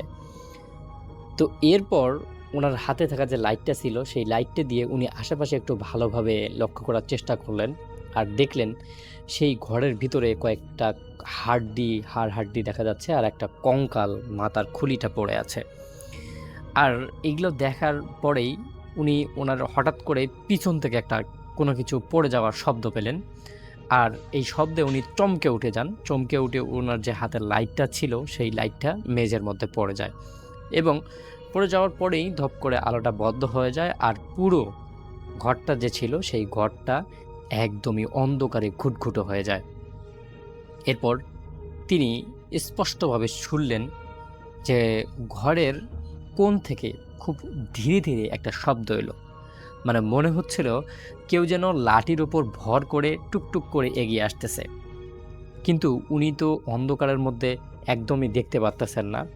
আর ঠিক তখনই হঠাৎ করে ওই রুমের এক সাইডে একটা জানালা ছিল, সেই জানালাটা খুলে যায় এবং বাহিরে বিজলি চমকিয়ে এত জোরে একটা আলো হয়, সেই আলোর মধ্যে উনি স্পষ্টভাবে দেখলেন যে একজন বৃদ্ধ মানুষ লাঠির ওপর ভর করে, সাদা কাপড় পরা, চুলগুলো একদম এলোমেলো। আর সবথেকে ভয়ানক যেই বিষয়টা ছিল সেটা হচ্ছে তার পা দুটো মাটিতে একদমই ছিল না। সে যেন মনে হচ্ছে বাতাসের মধ্যে ভেসে ভেসে তার দিকে আসতেছে। আর ধুপ করেই বিজলির আলোটা নিভে গেল। এর ফলে সেই রুমের মধ্যে কাঁপা কাঁপা গলায় ওই বৃদ্ধটা বলে উঠল, তুই আমার সাথে থাকবি? এইটা শোনার পরে ওনার শরীর একদমই অবশ হয়ে যাচ্ছে। উনি ধপ করে মাটির মধ্যে বসে পড়েন আর কাঁপা কাঁপা গলায় জিজ্ঞাসা করেন, কে আপনি? কিন্তু কোনো উত্তর আসলো না। সেই বৃদ্ধ শুধু হাত বাড়িয়ে এতটুকুই বলল, আমাকে বাড়ি পৌঁছে দিবি? এবং তার অদ্ভুত রকমের গলা এবং অদ্ভুত রকমের শব্দটা শুনে তার মনে হচ্ছে যে এটা মনে হয় আমাকে আজকে আর রেহাই দেবে না। এরপর উনি দেখলেন যে এই অন্ধকার ঘরটা যেন আস্তে আস্তে ফ্রিজের মতো একদমই মানে ঠান্ডা হয়ে যাচ্ছে। হঠাৎ করেই তার কানের পাশে একটা নিঃশ্বাসের শব্দ তিনি অনুভব করলেন। আর তারপরেই কেউ যেন তাকে ফিস ফিস করে বলল, তুই তো অনেক দেরি করে ফেললি রে। আর এটা শোনার পরেই উনি ওনার যে কি বলে লাইটটা ছিল সেই লাইটটা হাত দিয়ে গপ করে ধরে লাইটটা জ্বালানোর চেষ্টা করেন। আর দেখেন যে ওনার যে লাইটটা ছিল সেই লাইটটা একদমই জ্বলছে না। কোনোভাবেই উনি চেষ্টা করতেছেন যে মানে লাইটটাকে জ্বালাবেন বা লাইটটা জ্বলবে, ঠিক সেরকম উনি কোনো কিছুই আর কি বুঝতে পারতেছেন না। আর ঠিক তখনই হঠাৎ করে আর একটা বিজলি চমকিয়ে উনি দেখেন সেই যে বৃদ্ধটা ছিল সেই বৃদ্ধটা ঘরের ছাদের উপর কেমন একটা ভয়ানক দৃষ্টিতে এক পলকে এই যে আমার যে প্রতিবেশী ছিল তার দিকে তাকিয়ে আছে। এটা দেখার পর আসলে ওনার আর কোনো কিছু মনে নেই। উনি পরদিন সকালে ওনাকে আসলে ওনার যে বাড়ির পাশে যে হসপিটাল ছিল, মানে হসপিটাল তো না, ক্লিনিক আর কি, সেই ক্লিনিকে দেখেন আর ওনার চতুর্পাশে ওনার পরিবারের লোকজন ওনাকে দেখে হাওয়া করে কান্না করছে আর কি। তখন উনি বলেন যে আসলে তোমরা কান্না করছো কেন, আমার তো তেমন কিছু হয়নি। তো পরবর্তী সময়ে আর কি ওনাকে বাড়িতে নিয়ে আসা হয় এবং একজন বিজ্ঞ মানে আলেমকে বাড়িতে ডেকে নিয়ে আসা হয়। ওনার সঙ্গে উনি সব কথা শেয়ার করেন যে কি হয়েছিল কি না হয়েছিল। তখন ওই আলেম বলে যে আসলে ওই বাড়িতে একটা নরপিশাচ আছে, একটা ভূত আছে। ওই ভূতটার আত্মাটা আসলে অতৃপ্ত আত্মা, সে তৃপ্তি পাচ্ছে না বা কোনো কারণে তার অশুভ একটা আত্মা হিসেবে সে পরিস্থিতি লাভ করেছে। তো যাই হোক, আপনার সাথে তেমন কিছু হয়নি, আমি আশা করি আপনার সাথে আর তেমন কিছু হবেও না। তো এরপর উনি বেশ কিছু সূরা কালাম পড়ে ওনাকে আসলে সূরা ফুঁকি দেয় এবং পানি পরা দেয় 3 দিন খাওয়ার জন্য। এবং পরবর্তী সময় থেকে আমার যে প্রতিবেশী ছিল সেই প্রতিবেশী ওই এলাকায় আর বেশি দিন থাকেনি। উনি ওনার সংসার নিয়ে ঢাকা শহরে শিফট করেন। তো রাসেল ভাই, এটাই ছিল ঘটনা। যদি ঘটনাটা ভালো লাগে তাহলে অবশ্যই শেয়ার করবেন। আসসালামু আলাইকুম প্রিয় লিসেনার্স, আশা করছি আপনারা সবাই ভালো আছেন। প্রিয় লিসেনার্স, আমরা আমাদের আজকের এই এপিসোডটির মাধ্যমে আপনাদেরকে বেশ কয়েকটি ভয়ানক ঘটনা শোনানোর চেষ্টা করেছি।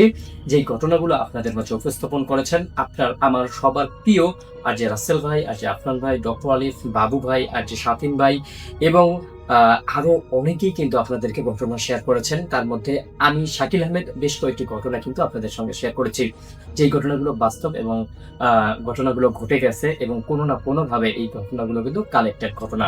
তো প্রিয় লিসেনার্স, এই ঘটনাগুলো শোনার পর এখন আপনারা শেষ পর্যায়ে এসে কোন ঘটনাটি সব থেকে বেশি ভয়ানক বলে মনে হচ্ছে, কোন ঘটনাটি আপনার কাছে সব থেকে বেশি মিস্টেরিয়াস মনে হয়েছে, কোন ঘটনাটি শুনে আপনি সত্যিকারের ভূতের যে একটা ভয় আছে সেই ভয়টা ফিল করতে পেরেছেন বলে মনে হচ্ছে, সেটা কিন্তু অবশ্যই জানিয়ে যাবেন আমাদের কমেন্ট সেকশনে।